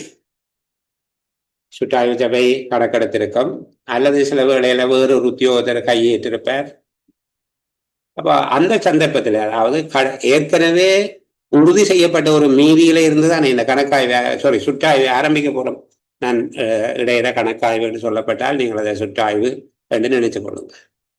இப்ப இங்க இந்த ஆண்டு சுற்றாய்வு சபை எங்க இருந்து தன்னுடைய தொடக்க புள்ளியாக இதை தீர்மானிக்க போகுது? கடந்த ஆண்டு சுற்றாய்வு சபை கணக்கெடுத்த போது காணப்பட்ட மீதிகள் எவை என்பதையும், அதுதான் பதிவேட்டில் இருந்த மீதி என்று கருதிக்க, அந்த மீதியில இருந்து அனைத்து பெருகைகளும் பதிவு செய்யப்பட்டிருக்கு, அனைத்து வழங்கீடுகளும் பதிவு செய்யப்பட்டிருக்கு என்பதை சரிபார்த்து ரெஜிஸ்டர்ல சரியாக மீதி இருக்குது, அந்த மீதிக்குரிய பொருள் சரியாக இருக்குதா என்பதை தானே பார்க்க போகிறார்கள். அப்ப அவர்கள் இங்க பார்க்க வேண்டியது சென்ற ஆண்டு சுற்றாய்வு சபை கணக்கெடுத்த போது அல்லது அதற்கு பின்னர் ஏதேனும் ஒரு ஒப்பாய்வு நடைபெற்ற போது அல்லது ஒரு உத்தியோகத்தர் கையேற்ற போது கையிருப்பு மீதி சரியாக உள்ளது என்பதை உறுதிப்படுத்தி கையொப்பம் இடப்பட்டுள்ளதா? கையிருப்பின் மீதி சரியாக உள்ளது என்பதை உறுதிப்படுத்தி முறையாக கையொப்பமிடப்பட்டுள்ளது என்பதை உறுதிப்படுத்துவது அவருடைய இன்னொரு பொறுப்பாக இருக்கும். மூன்றாவது, பொருட்பதிவேடுகளில் இருக்கக்கூடிய மீதி, கடந்த ஆண்டினுடைய மீதி அல்லது இறுதியாக ஒப்பாய்வு செய்த மீதி, பொருட்பதிவேடுகளில் உள்ள அனைத்து பெறுவனவுகள், வழங்கல்களுக்கான பதிவுகள் அனைத்தும் உறுதிச்சீட்டுக்களை ஆதாரமாக கொண்டு, அதுக்கு தான் ஃபைலுக்கு கொடுக்கணும் என்று சொன்னோம். வழங்கல்களுக்கும் பருகைகளுக்கும் உரிய கோவையை கொடுக்க வேண்டும் என்றால் அவற்றை ஆதாரமாக கொண்டு அனைத்து பருகைகளும் வழங்கல்களும் அங்கு பதிவு செய்யப்பட்டுள்ளதா அல்லது அங்கு பதிவு செய்யப்பட்ட ஒவ்வொரு பதிவுக்கும் ஆதாரமாக உறுதி ஆவணங்கள் உண்டா என்பதை உறுதிப்படுத்தி புத்தகப்படியான இறுதி மீதி, பௌதீக ரீதியான இறுதி மீதி என்பவற்றை சரிபார்த்து உறுதிப்படுத்திக் கொள்ளுதல் வேண்டும். சில வேளைகள்ல ஆண்டின் முடிவு காலத்தில் சுற்றாய்வு செய்யாமல் வேற ஒரு தினத்துல சுற்றாய்வு செய்யப்படுமாக இருந்தால் வருட இறுதியில் காணப்பட்ட பௌதீக மீதியை கணிப்பிடுவதற்கான பொறிமுறை ஒன்றை அவர்களை ஏற்படுத்திக் கொள்ள வேண்டும். அதற்கு பின்னர் வந்த வழங்கல்கள், அதற்கு பின்னர் வந்த பெறுகைகள் என்பது தொடர்பான பதிவுகளை சீர் செய்து ஒரு இணக்கமாக அதை செய்து கொள்ள வேணும். அது சபைக்குரிய பணிகளில் உண்டாக இருக்கு. சுற்றாய்வு ஆண்டு காலத்தினுடைய இறுதி பகுதியில மேற்கொள்ளப்படாமல் வேறொரு காலத்துல மேற்கொள்ளப்படுமாக இருந்தால் எந்த திகதிக்குரிய கையிருப்பை பார்க்க வேணுமோ அதற்கு ஏற்றபடி பதிவுகளை இணக்கம் செய்து அவர்கள் பார்த்துக் கொள்ள வேண்டும். பொருட்பதிவேட்டின்படியான மீதியோட ஒவ்வொரு பொருட்களின் மீதியையும் சரிபார்த்து உண்மையான மீதியை திரைசேரியின் கணக்காய்வும் 66 படிவத்தில் பதிந்து கொள்ள வேண்டும் அல்லது பதியப்பட்ட மீதியை சரிபார்த்து உறுதிப்படுத்திக் கொள்ள வேண்டும்.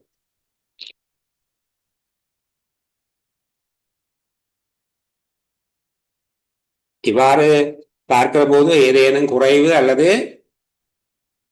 அதிகம் இருக்குமாக இருந்தால் அதை திரைசேரி கணக்காய்வு படிவம் 66 அந்த விடயத்தை பதிஞ்சு கொள்ள வேண்டும். இவ்வாறு 4 பிரதிகளையும் விடயங்கள் பதிவு செய்யப்பட்டு உறுப்பினர்களால ஒப்பமிட்டு நியமித்த அலுவலருக்கு, அதாவது கணக்கீட்டு உத்தியோகத்திற்கு அறிக்கையை சமர்ப்பிக்க வேண்டும். இது யாருடைய வேலை? சுற்றாய்வு சபையினுடைய பணிகள். இதில் சொல்லப்பட்டதை விட சில விடயத்தை மேலதிகமாக சேர்த்து சொல்லி இருக்கிறேன். ஏற்கனவே நான் உங்களுக்கு சொன்னது போல கடந்த கால பரீட்சை வினாத்தாள்களும் அவற்றுக்கு வழங்கப்பட்டிருக்கக்கூடிய புள்ளியியல் திட்டங்களையும் அடிப்படையாக கொண்டு சிலவற்றை மேலதிகமாக சேர்த்திருக்கிறேன். சரி, இந்த சபையினுடைய அறிக்கையின் மீது எவ்வாறான நடவடிக்கை எடுக்க வேணும் என்பது தொடர்பாக நாங்கள் தொடர்ந்து பேசுவோம். சபையினுடைய அறிக்கை, சுற்றாய்வு சபை இருப்பு பொருட்கள் தொடர்பாக அறிக்கை ஒன்றை கொடுக்குமாக இருந்தால் எவ்வாறான நடவடிக்கை செய்ய வேண்டும்? முதலாவது கொப்பியை, ஒரு கொப்பியை முதலாவதாக, அதுக்கப்புறம் நீங்க என்ன செய்யறீங்களோ செய்யலையோ அது வேறு, கணக்காய்வாளர் நாயகத்துக்கு உடனடியாக கொடுக்க. கணக்கீட்டு உத்தியோகத்தர் சுற்றாய்வு சபையின் அறிக்கையின் பிரதி ஒன்றை உடனடியாக கணக்காய்வாளர் நாயகத்துக்கு கொடுக்க வேண்டும். இரண்டாவது, ஏதேனும் வேறுபாடு இருந்தால் திரைசேரியின் கணக்காயும் 66 படிவத்தின்படி ஏதாவது வித்தியாசங்கள், குறைவு அல்லது மேலதிகம் இருந்தால் அல்லது குறைபாடு சுட்டிக்காட்டப்பட்டிருந்தால் இந்த பொருட்களின் கட்டுக்காப்புக்கு பொறுப்பான உத்தியோகத்தரிடமிருந்து அது தொடர்பாக விளக்கம் கோர வேண்டும்.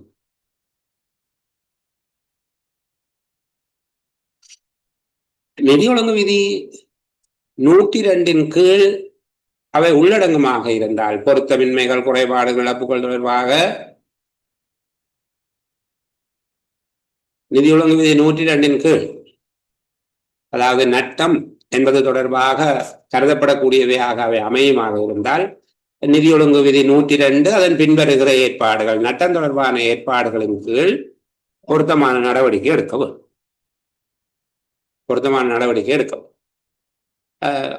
அந்த இழப்புகள் காணப்படுமாக இருந்தால் நிதி ஒழுங்கு விதி 105 கீழ் அறவிடக்கூடிய உச்ச பெறுமதி, ஏற்கனவே வீடியோ பார்த்தார்களுக்கு அது தெரியும், இல்லாவிட்டால் நாங்கள் திரும்ப படிப்போம், அப்ப தெரியும். நிதி ஒழுங்கு விதி 105 கீழ் அறவிடக்கூடிய உச்ச பெறுமதி கணிக்கப்பட்டு அதை பெறுவதற்கு நடவடிக்கை எடுக்கும். சில வேளைகளில் குறைவு, களவு, மோசடி, கவனஈனம், துஷ்பிரயோகம், கட்டளைகளுக்கு கீழ்ப்படியாமை, ஒழுங்கு விதிகளை பின்பற்றாமை என்பவற்றோடு தொடர்புடையதாக இருந்தால் அறவீடு செய்ய வேண்டிய நட்டத்தொகையை ஒரே தவணையில் முழுமையாக அறவீடு செய்ய வேண்டும். ஒழுக்காற்று நடவடிக்கை உட்பட அவசியமான நடவடிக்கைகளை எடுக்க வேண்டும். நான் இந்த அவசியமான பல நடவடிக்கைகள் என்பதுக்குள்ள மிச்ச நடவடிக்கையை முதல் சொல்லிட்டேன், சரிதானே? அடுத்தது நிதி ஒழுங்கு விதி 108 கீழ் நட்டங்களை கையாளும் அலுவலர் நட்டங்கள் தொடர்பாக நடவடிக்கை மேற்கொண்டு அதை பதிவளித்தல், சீராக்கல் தொடர்பான நடவடிக்கையை மேற்கொள்ள வேண்டும். நட்டங்களை கையாளும் அலுவலர்கள் யார் என்று சொல்லி நிதி ஒழுங்கு விதி 108 அந்த அலுவலர்கள் அடையாளப்படுத்தப்பட்டிருக்கிறார்கள் தானே. அந்த தொகைக்கேற்ப நட்டங்களை கையாளும் அலுவலர்களால நடவடிக்கை மேற்கொள்ளப்பட்டு நட்டங்கள் தொடர்பில் பதிவளித்தல், சீராக்கல் நடவடிக்கை மேற்கொள்ள வேண்டும். கணக்கீட்டு உத்தியோகத்தருடைய எல்லைக்கு மேலே இருக்குமாக இருந்தால், நிதி ஒழுங்கு விதி 108 குறிக்கப்பட்ட தொகை கணக்கீட்டு உத்தியோகத்திற்கு அனுமதிக்கப்பட்ட தொகைக்கு அதிகமாக இருக்குமாக இருந்தால் 3 மாத காலப்பகுதிக்குள்ள இருப்பு பொருட்களுக்கு கட்டுக்காப்புக்கு பொறுப்பான உத்தியோகத்தரால் வழங்கப்பட்ட விளக்கத்தோட கணக்கீட்டு உத்தியோகத்தார் தன்னுடைய விதப்புரைகளோடு அறிக்கையின் 2 பிரதிகளை பிரதான கணக்கீட்டு உத்தியோகத்திற்கு அனுப்பவும். அறிக்கையின் 2 பிரதிகளை பிரதான கணக்கீட்டு உத்தியோகத்திற்கு அனுப்ப வேண்டும். பிரதான கணக்கீட்டு உத்தியோகத்தர் இது தொடர்பிலான விளக்கங்களை ஆராய்ந்து பார்த்து பொருத்தமானவையாக காணப்படாவிட்டால் நிதி ஒழுங்கு விதி 102 கீழ் நட்டம் பற்றிய நடவடிக்கைகளையும் ஒழுக்காற்று நடவடிக்கைகளையும் மேற்கொள்வதற்கு நடவடிக்கை எடுக்க வேண்டும்.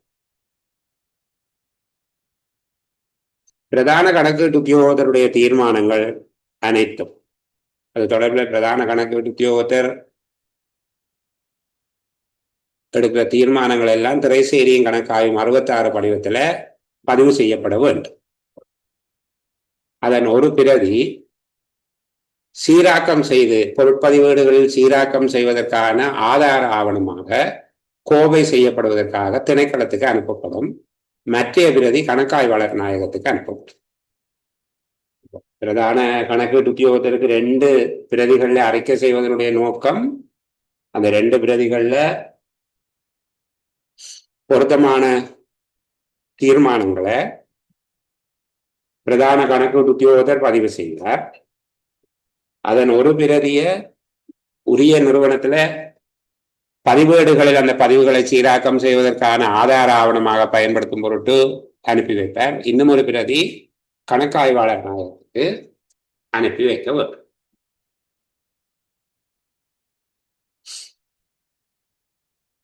நட்டம் தொடர்பான பதிவளிப்புகள் நிதி ஒழுங்கு விதி 102 மற்றும் அதனை தொடர்ந்து வருகின்ற நிதி ஒழுங்கு விதிகளின், அதாவது நட்டங்களும் பதிவளித்தல்களும் தொடர்பான நட்டங்களும் விட்டு விடுதல்களும் தொடர்பான ஏற்பாடுகளுக்கு அமைவாக செய்யப்பட வேண்டும். பாருங்க, அப்ப திரைசேரியும் கணக்காயும் 66 படிவத்தின் மீது மேற்கொள்ளப்படுகிற நடவடிக்கை என்று கேட்கப்படலாம், அல்லது ஆண்டு சுற்றாய்வு சபை அறிக்கையின் மீது மேற்கொள்ளப்படுகின்ற நடவடிக்கைகள். ஆண்டு சுற்றாய்வு சபை ஒரு அறிக்கையை கொடுக்கிறது, அதனுடைய பணிகள் முதல் சொல்லிட்டு சரியா கவனமாக கேட்டு குறித்து வச்சுக்கொள்ள வேணும். இந்த புத்தகத்துல படிக்கிற போது முதல்ல கொஞ்சம் விளக்கம் குறைவாக இருக்கும். திருப்பி இனி படிச்சீங்கன்னா வடிவா விளங்கும்.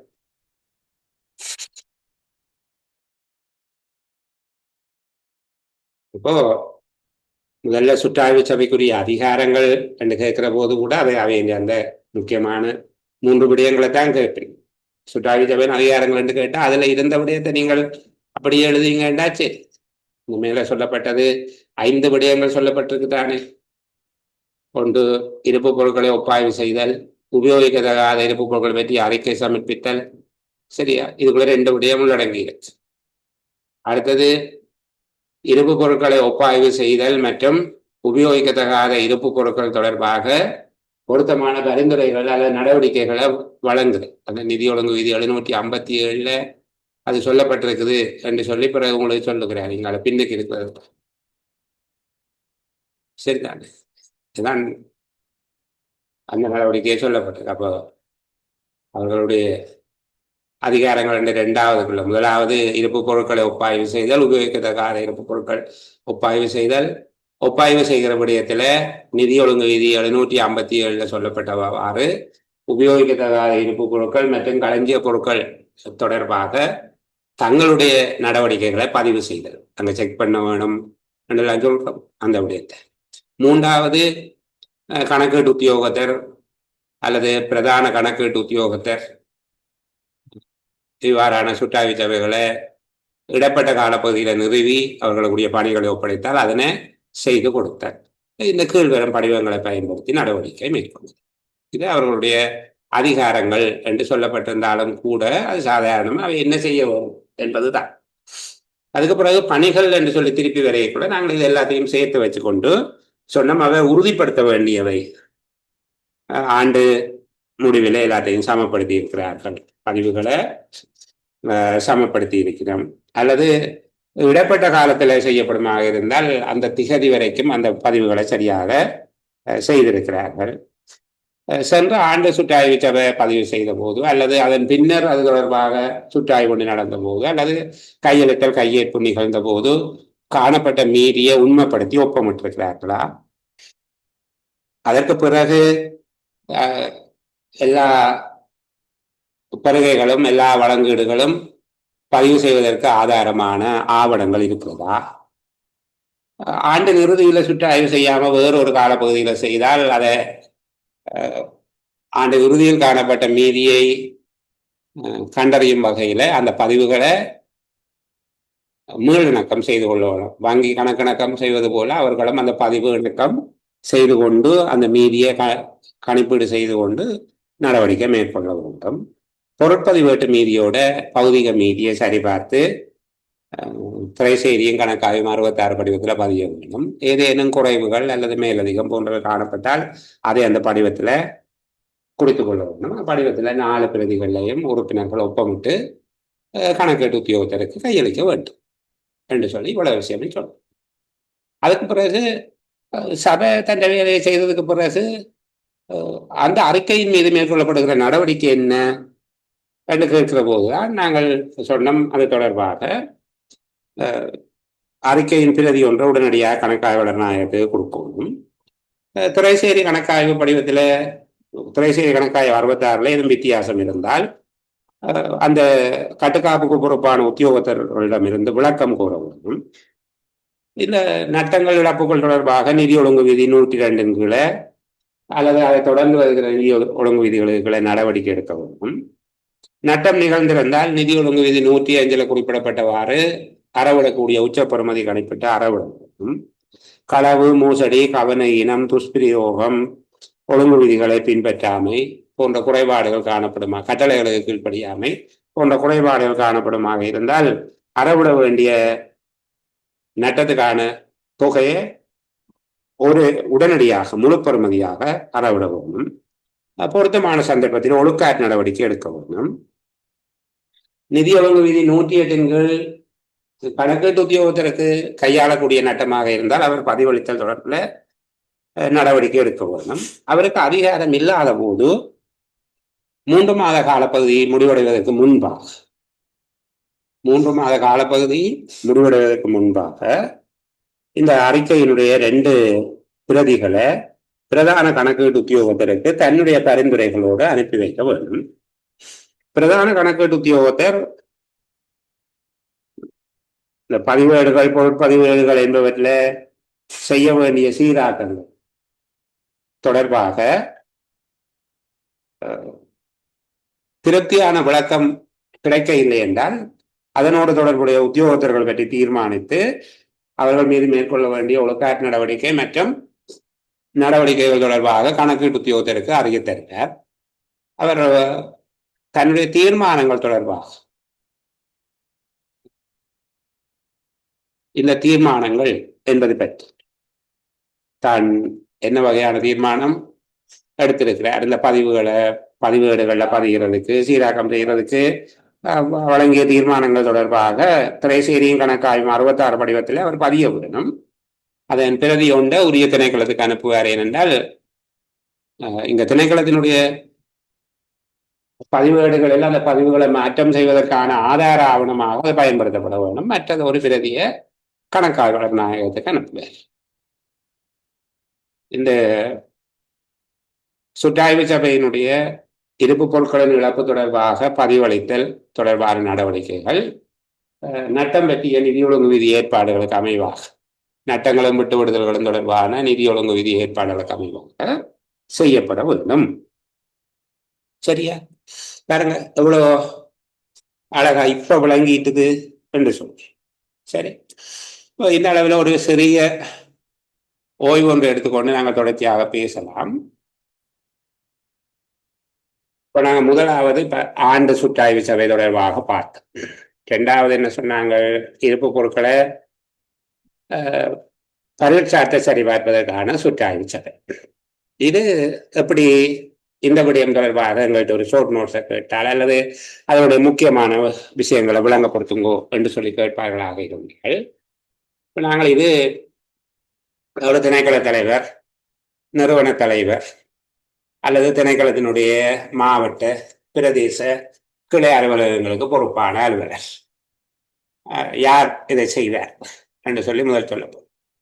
அப்போ திணைக்கள தலைவர் ஆண்டுதோறும் செய்கின்ற கணக்கெடுப்போடு நில்லாமல், ஆண்டு கடைசியில் செய்கிற கணக்கெடுப்போடு நில்லாமல் திணைக்கள தலைவர் அல்லது நிறுவனத்தினுடைய தலைவர் திணைக்களத்தினுடைய பெரும்பாக அலுவலகம், மாவட்ட அலுவலகம், கிளை அலுவலகத்துக்கு பொறுப்பான உத்தியோகத்தர் ஒரு ஒழுங்கற்ற கால இடைவெளியில ஆக குறைந்தது 3 மாதத்துக்கு ஒரு தடவையாவது செய்ய வேண்டும். அதை விட காலம் கூடக்கூடாது. ஆனா ஒரு சீராக செய்யக்கூடாது. சரிதானே? ஒரே சீராக இப்ப பிப்ரவரி மாதம் 15ஆம் தேதி, அங்கால மே மாதம் 15ஆம் தேதி அப்படி செய்யக்கூடாது. இங்க ஒழுங்கற்ற கால இடைவெளியில 3 மாதத்துக்கு ஒரு தடவையாவது பொருட்பதிவேட்டோடு கையிருப்பில் உள்ள பொருட்கள் சிலவற்றை சரிபார்த்தலும், அதே போல கையிருப்பில் உள்ள பொருட்களினுடைய சரிபார்த்தலை ஏட்டில் இருக்கின்ற மீதியோடு சரிபார்த்தலும் என்கிற அடிப்படையில் இதை செய்யலாம். இந்த கடமையை இன்னொரு உத்தியோகத்தரிடம் பொறுப்பை கையெழுத்து செய்விக்கலாம். இப்ப பாருங்க, இதுல சொல்லப்பட விடயத்தை தெளிவுபட எழுதக்கூடியதாக இருக்கணும். அது பிறகு செய்கிற முறையும் இருக்குது, அதையும் சேர்த்துத்தான் நாங்கள் எழுத வேண்டும். அதை இதுக்குள்ள நாங்கள் மேலோட்டமாக சொல்லி போட்டோம். மேலோட்டமாக அந்த விடயத்தை சொல்லிட்டோம். அது பிறகு நான் கீழே இன்னும் விளக்கமாக சொல்லுகிறேன். முதலாவது ஆண்டு சுற்றாய்வு சபைக்கு மேலதிகமாக இது செய்யப்படுகிறது. சரிதானே? அல்லது ஆண்டு சுற்றாய்வுக்கு மேலதிகமாக இது செய்யப்படுகிறது. திணைக்கள தலைவர், நிறுவன தலைவர், திணைக்களத்தினுடைய பிராந்திய மாவட்ட பிரதேச கிளை அலுவலகங்களுக்கு பொறுப்பான அலுவலர்கள் இதனை மேற்கொள்ள முடியும். ஆக குறைந்தது 3 மாதங்களுக்கு ஒரு தடவை ஒழுங்கற்ற கால இடைவெளியில இது செய்யப்பட வேண்டும். பொருட்பதிவேடு உறுதி ஆவணங்களோடு பௌதிக ரீதியான மீதியை சரிபார்த்தல், பௌதிக ரீதியான மீதியை ஏட்டுடன் ஒப்பீடு செய்தல் போன்ற அடிப்படைகளில் இதை செய்ய வேண்டும். இந்த பணியை இன்னொரு அலுவலரிடம் கையளிக்கலாம். திரைசேரி 127 படிவத்தில் இதன் பெறுவர்கள் பதியப்பட வேண்டும். இந்த படிவம் ஞாபகம் வச்சிருக்கோடு சில ஒரு புள்ளிக்கு வரைக்குள்ள நாங்கள் மறந்து போவோம். அந்த கணக்காக இப்ப நாங்கள் களஞ்சியம் என்று வருகிற போது களஞ்சியத்தோடு தொடர்புடைய படிவங்களை ஒரு கொப்பியிலே எழுதி கொண்டு வரணும். சரிதானே? ஒவ்வொரு இடத்துலையும் அடுத்த கேள்வி அப்படித்தான். அந்த வினாத்தாளில் இன்னொரு இடத்துல ஒரு படிவத்தை பற்றி தான் கேட்கிறார்கள். அப்ப படிவத்தை வரையக்குள்ள நாங்கள் எல்லா படிவத்தையும் லிஸ்ட் பண்ணி கொண்டிருக்கிறத விட இப்ப களஞ்சியம் தொடர்பாக படிக்கக்குள்ள இதுக்குள்ள நாங்கள் இப்ப 47, 66, 127 என்று சொல்லப்படுகிற படிவங்கள் எல்லாவற்றையும் நாங்கள் எழுதி கொண்டு போயிடுவோம். அப்படி எழுதிட்டோம்டா பிறகு எங்களுக்கு அது ஒரு பெரிய சுமையாக இருக்காது. ஒரே அடியா படிவங்களை படித்து கொண்டிருக்கிறது வேற. சரி, அப்ப திரைசேரி 127 படிவத்துல 15 கோப்பிடுதல் வேண்டும். இது மேற்கொள்ளப்படுகிற முறை திரும்ப பாருங்க. இது 2 விதமாக இருக்குது.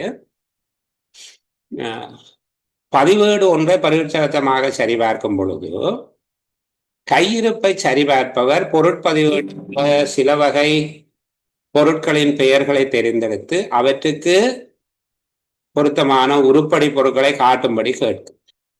சரிதானே? இரண்டாவது, களஞ்சியத்தில் உள்ள சில பொருட்களை தெரிந்தெடுத்து அவை பொருட்பதிவேட்டில் முறையாக பதியப்பட்டுள்ளனவா என்பதை உறுதி செய்தல். இது போல அவங்களுக்கு முதலாவது என்ன சொல்றாரு என்றால், முதல் ரெஜிஸ்டரை பார்க்கணும்.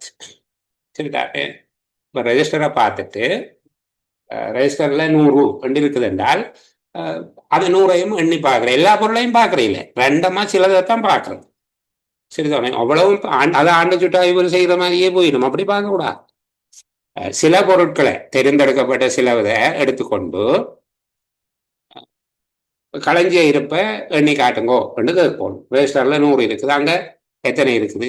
சரி, இன்னொன்று கேட்க வேணும். இது என்ன பொருள் என்று சொன்னா அவர் சொல்றாரு, எப்பவுமே இப்ப சும்மா கதைக்கு சொல்லுகிறேன், இது A3 பேப்பர். சரி, A3 பேப்பர் எத்தனை ட்ரீம் இருக்குன்னுங்கோ என்று கேட்கிறேன். அவ A3 பேப்பர் எண்ணியாச்சு, 67 ட்ரீம் இருக்கு. எங்க ரெஜிஸ்டர் காட்டும். இது மற்ற பக்கமா பொருட்களை கணிப்பீடு செய்து அதை சரியாக பதிவேட்டில் உள்ளதான்னு பார்க்கிறது.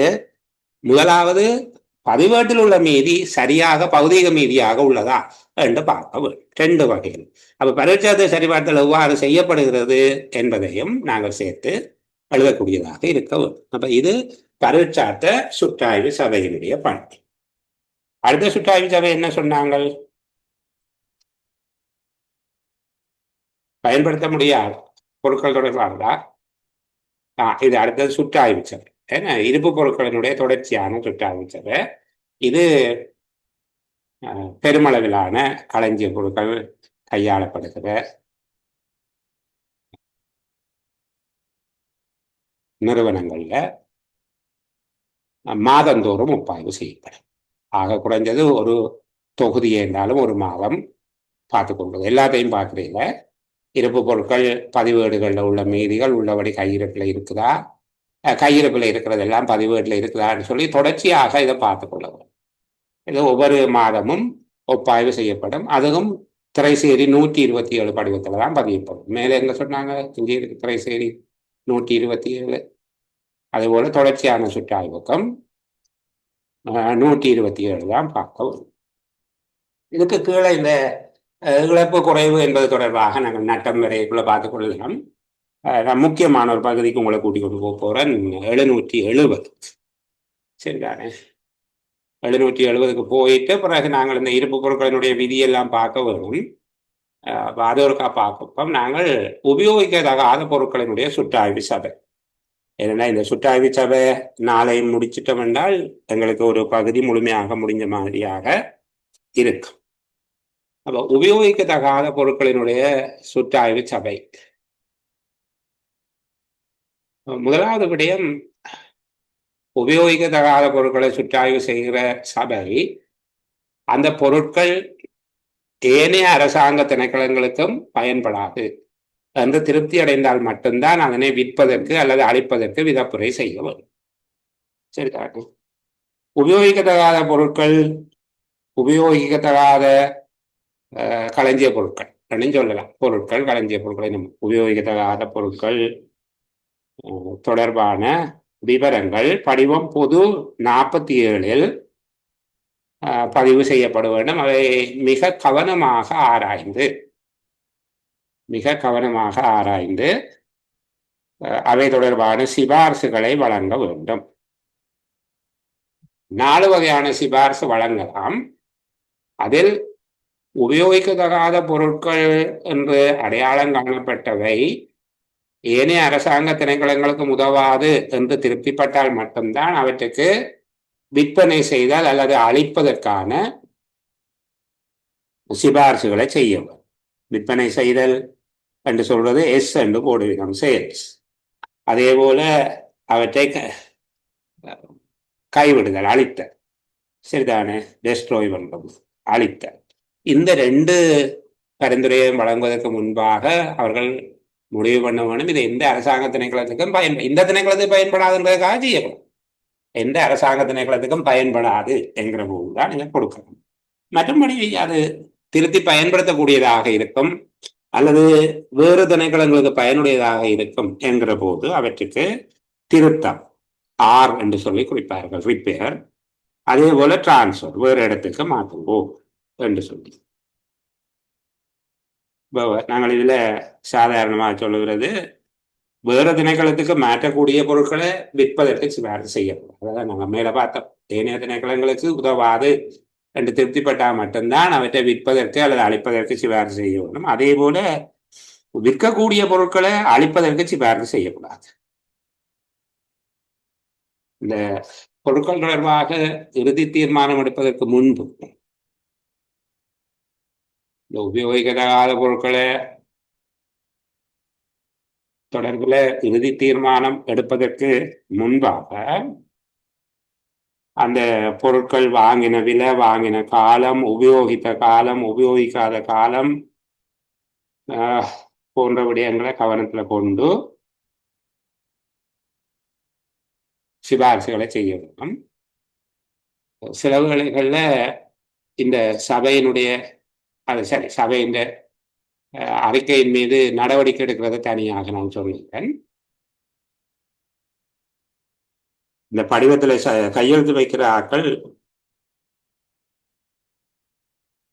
சுற்றாய்வு சபை உறுப்பினர்களும் கையெழுத்து வைக்க வேண்டும். அதே போல களஞ்சிய பொறுப்பாளரும் கையெழுத்து வைக்கணும். சரி, சில வேளையில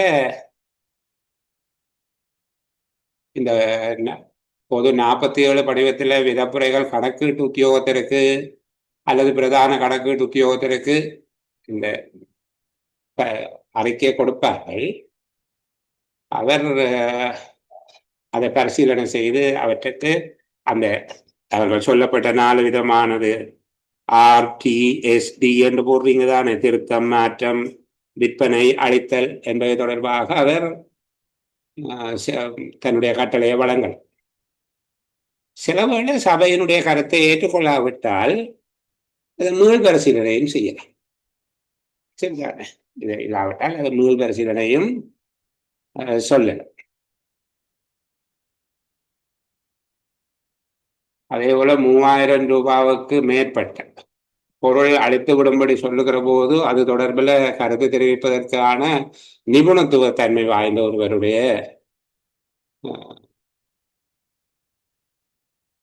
அத்தாட்சிப்படுத்தலை பெற்றுக்கொள்ள வரும். அது உரிய வகையில அங்கால வண்டி வாகனங்களை அளிக்கிறது எல்லாம் இருக்கு. நாங்கள் அது பிறகு பார்ப்போம். இதுல 3000 ரூபாவுக்கு குறையாத பொருட்கள் தொடர்பாக இருந்தால் அது தொடர்பான தொழில்நுட்ப அறிவு, நிபுணத்துவ அறிவு வாய்ந்த ஒருவருடைய அத்தாட்சிப்படுத்தலோடு அதை செய்ய வேண்டும். அந்த பகுதியை நாங்கள் அப்படி பார்ப்போம்.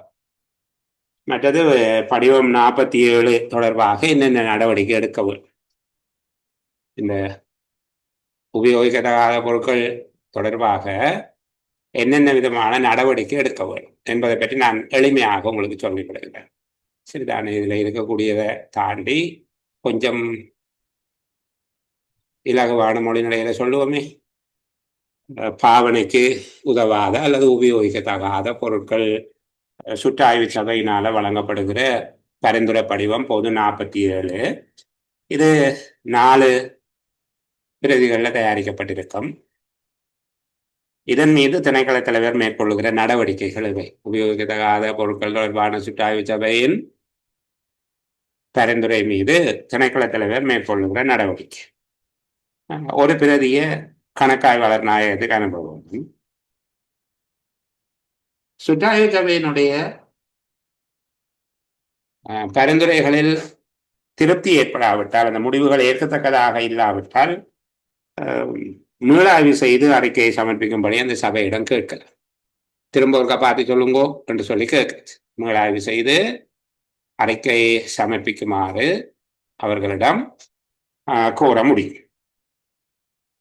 அவர்களுடைய மீள் சுற்றாய்வு அறிக்கையையும் ஏற்க முடியாமல் இருந்தால் பிரதான கணக்கீட்டு உத்தியோகத்தருடைய வழிகாட்டுதலை பெறும் பொருட்டு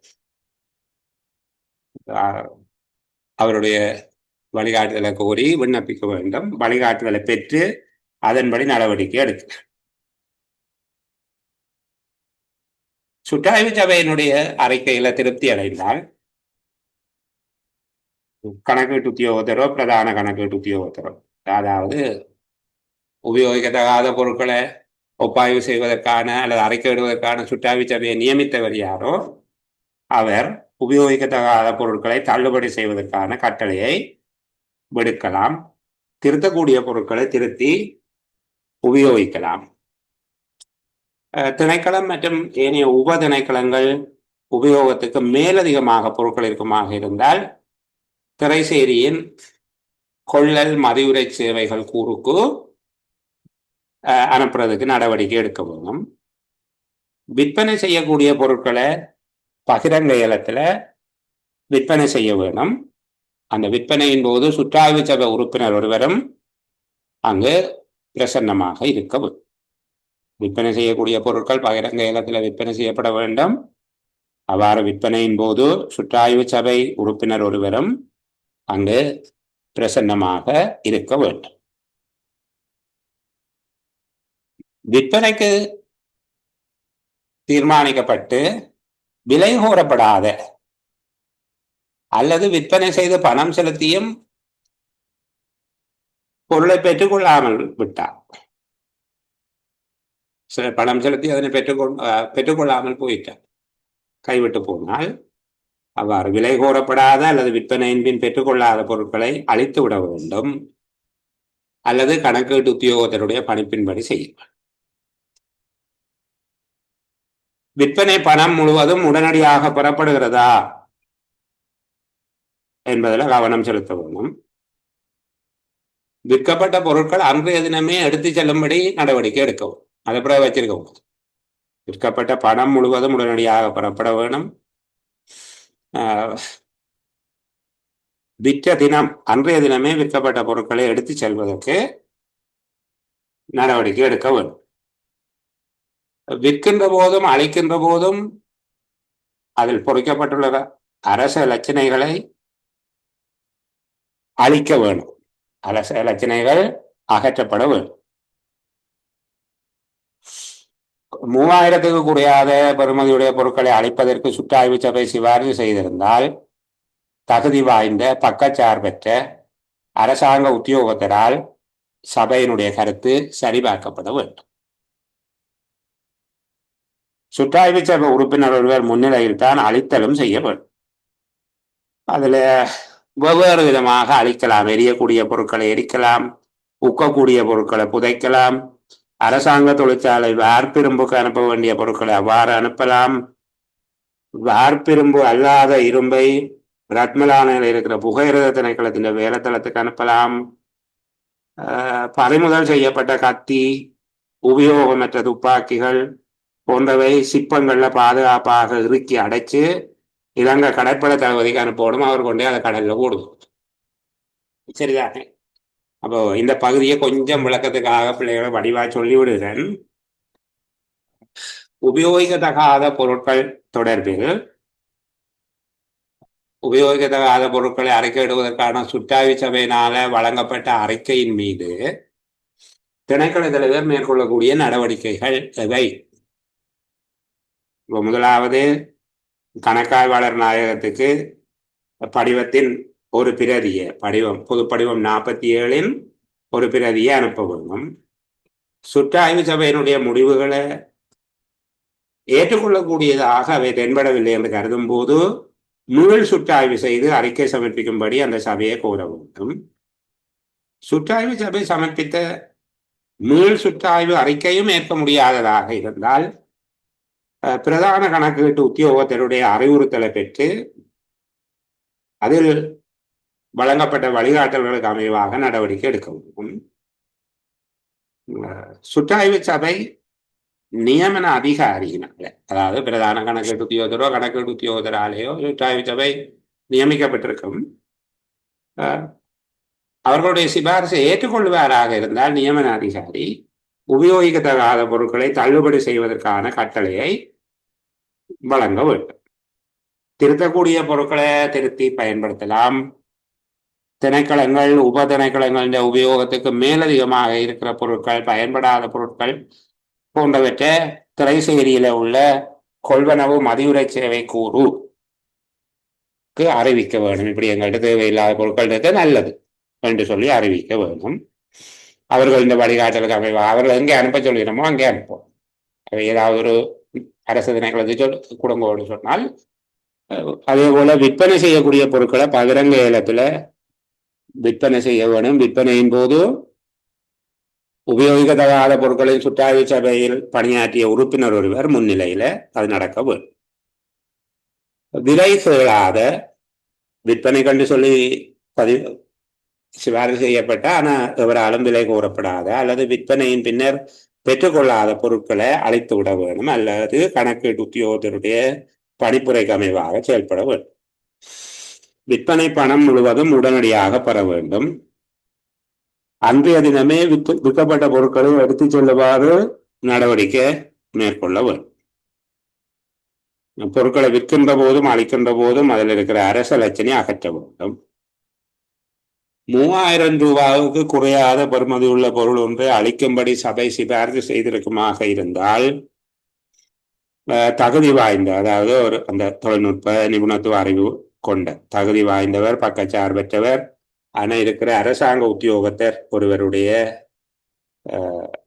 ஒருவர் மூலமாக சபையினுடைய கருத்தை செக் பண்ணிக்கொள்வோம், சரிபார்க்க வேணும். அழிக்கிற பொருட்களும் சுற்றாய்வு சபை உறுப்பினர் ஒருவருக்கு முன்னிலை தான் அழிக்க வேணும். எரியக்கூடிய பொருட்களை எரிக்கலாம். உக்கக்கூடிய பொருட்களை ஆழமான குழியில புதைத்து அழிக்கலாம், அல்லது அரசாங்க தொழிற்சாலைக்கு வார்ப்பிரும்பாக அனுப்பலாம். வார்ப்பிரும்பு அல்லாத இரும்புகள் ரத்மலானையில் இருக்கிற புகையிரத திணைக்களத்தின் வேலைத்தளத்திற்கு அனுப்புறது. அதே போல இந்த நீதிமன்ற நடவடிக்கைகள் போன்றவற்றுக்கு எல்லா நிறுவனங்களுக்கும் இருந்தானே சுற்றாய்வு. அப்போ அதில் உபயோகிக்கத்தகாத பொருட்கள் என்ற வகைக்குள்ள இப்போ பறிமுதல் செய்யப்பட்ட கத்திகள், இந்த சில இடங்களில் நீங்கள் பார்த்தீங்கன்னா இப்போ பெருமளவு ஆயுதங்கள் கண்டெடுத்தன்னு சொல்லி நம்ம முன்னர் புதைக்கப்பட்ட ஆயுதங்கள் வளவத்து பிறகு செய்ய எடுத்தது, நீதிமன்றத்தின் உத்தரவோடு எடுத்தது, இந்த மாதிரியாக சொல்லுவார்கள். அப்படியாக உபயோகமற்ற சுடுபடை கலன்கள் போன்றவை, பறிமுதல் செய்யப்பட்ட கத்திகள், வாள்கள், உபயோகமற்ற சுடுபடை கலன்கள் போன்றவை சிப்பங்களாக அடைச்சு, சிப்பங்களாக இந்த கட்டுற சிப்பம் என்ற விளங்குதான், சிப்பம் இல்லை சிப்பமா, சிப்பங்களாக பாதுகாப்பாக இறுக்கி அடைச்சு இலங்கை கடற்படை தளபதிக்கு அதை அனுப்பவும். இலங்கை கடற்படை தளபதி அதை என்ன செய்வார் என்ற அது எழுத தேவையில்லை, நான் உங்களோட விளக்கத்துக்காக சொல்லுவேன். இந்த அவற்றை கொண்டு போய் கடல்ல, மிக ஆழமான கடல்ல அவற்றை கடலுக்கு அடியில போய் சேரக்கூடிய மாதிரியாக அவற்றை போடுவார்கள். அதுக்கு தான் அதை கொடுக்குறது. அடுத்தது உபயோகிக்கத்தகாத பொருட்களை விற்பனை செய்தல், அழித்தல் செய்கின்ற போது சுற்றாய்வு சபை உறுப்பினர் வழங்குகிற உறுதி பத்திரத்திலே என்னென்ன விடயங்கள் இருக்க. இந்த சுற்றாய்வு சபை உறுப்பினர் ஒருவருக்கு முன்னிலையில தான் உபயோகிக்கத்தகாத பொருட்கள் விற்பனை செய்தல், அழித்தல் போன்ற நடவடிக்கைகள் மேற்கொள்ளப்பட வேண்டும். அப்போது அவர் அந்த நடவடிக்கை தொடர்பாக தான் ஒரு ரிப்போர்ட்டிங் ஒன்றை செய்ய வேண்டி இருக்கும், ஒரு அறிக்கையிடல் ஒன்றை அவர் செய்வார். அவர் எவ்வாறான விடயங்களை உறுதிப்படுத்தி அறிக்கை தர வேணும் என்று சொல்லி கேட்கப்பட்டால், ஒன்று அவர் தன் முன்னிலையில் நடந்தது என்று தர வேண்டும். இது தனி கேள்வியா? உபயோகிக்கத்தகாத பொருட்கள் சுற்றாய்வு சபை உறுப்பினர் ஒருவர் அவ்வாறான பொருட்கள் அழித்தல் செய்தல் மற்றும் விற்பனை செய்தல் நடவடிக்கைகள் தொடர்பாக வழங்குகின்ற உறுதி பத்திரத்தில் உள்ளடக்கப்பட வேண்டிய விடயங்கள். ஒன்று, சுற்றாய்வு சபை உறுப்பினராகிய தன் முன்னிலையில் விற்பனை மற்றும் அளித்தல் நடவடிக்கைகள் இடம்பெற்றதை உறுதிப்படுத்த வேண்டும். இரண்டாவது, விற்பனை அளித்தல் நடைபெறுவதற்கு முன்னர் குறித்த பொருளில் அல்லது பொருட்களுக்கு காணப்பட்ட அரச லட்சணை அகற்றப்பட்டது. விற்ற பொருட்கள், அவற்றிலிருந்து பெறப்பட்ட பணம், அளித்த பொருட்கள் ஆகியவை பற்றிய விவரம். விற்பனை செய்யப்பட்ட பொருட்கள், அவற்றுக்கான பணம் பெறப்பட்டது மற்றும் அளிக்கப்பட்ட பொருட்கள் என்பவை பற்றிய அந்த பொருட்களினுடைய விவரம். விற்ற பொருட்கள், அகற்றப்பட்ட பொருட்கள் ஆகியவற்றுக்கு புதிய பொருட்கள் பொருத்தப்படவில்லை என்பதே அங்க விற்கிறது என்று சொல்லி அல்லது அகற்றப்பட்டது என்று சொல்லி இருந்த அந்த பொருட்களுக்கு ஏதாவது அங்க திருத்தங்கள் அல்லது புதிது பொருத்துதல் அப்படி அதுக்காக தான் அந்த அவரை வச்சு கொண்டு சில விட கழிக்க வேண்டியது என்று சொன்னதை விட நல்லதை கழிச்சு விட்டுருக்கு. அதுக்காக தான் அவர் நிற்பார். அது சரிதானே. இப்ப விற்ற பொருட்கள், அகற்றப்பட்ட பொருட்கள் ஆகியவற்றுக்கு புதிய பொருட்கள் அதுல பொருத்தப்பட்டிருக்கவில்லை அல்லது புதிய பொருட்கள் அதுல பதிலாக கைமாற்றப்படவில்லை என்ற விஷயம் சொல்லுவோம். விற்பனை செய்யப்பட்ட பொருட்கள் விற்பனைக்கு முன்னர், விற்பனைக்கு பின்னர் விற்ற பொருட்களை எடுத்து செல்லும் போது பதிலீட்டு பொருட்கள் பொருத்தப்படவில்லை என்பதையும் உறுதிப்படுத்த வேண்டும். இப்போ கணக்கீட்டு உத்தியோகத்தர் அல்லது பிரதான கணக்கீட்டு உத்தியோகத்தருக்கு தன்னுடைய அறிக்கையை அவர் வழங்க வேண்டும். சரி, இவ்வளவுதான் உபயோகிக்கத்தகாத பொருட்கள் தொடர்பான சுற்றாய்வு சபை. இப்ப இங்க சுற்றாய்வு சபைக்கு இருக்கக்கூடிய அதிகாரங்கள் என்று சொல்லி நாங்கள் முதல் பார்த்தோம் தானே. சுற்றாய்வு சபைக்கு இருக்கக்கூடிய அதிகாரங்கள் என்கிற தலைப்புகளை பார்த்ததை கொஞ்சம் விளக்கமாக அவர்களுக்கு எவ்வகையான அதிகாரங்கள் இருக்கிறது என்பதை கொஞ்சம் விளக்கமா பார்ப்போம். பகுதி கொஞ்சம் மேல இடையில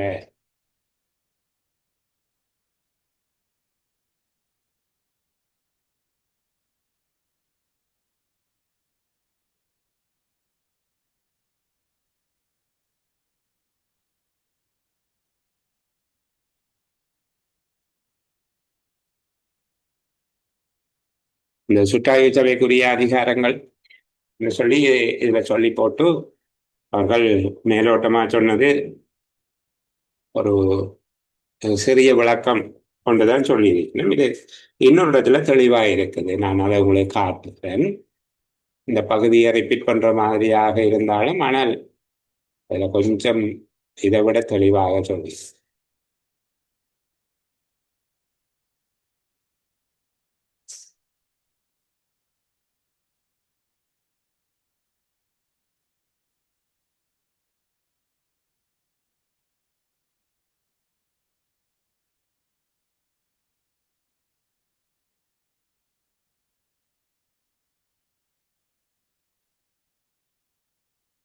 சரி, அது இந்த 757 என்பதை வச்சுக்கொண்டே நாங்கள் கதைப்போம்.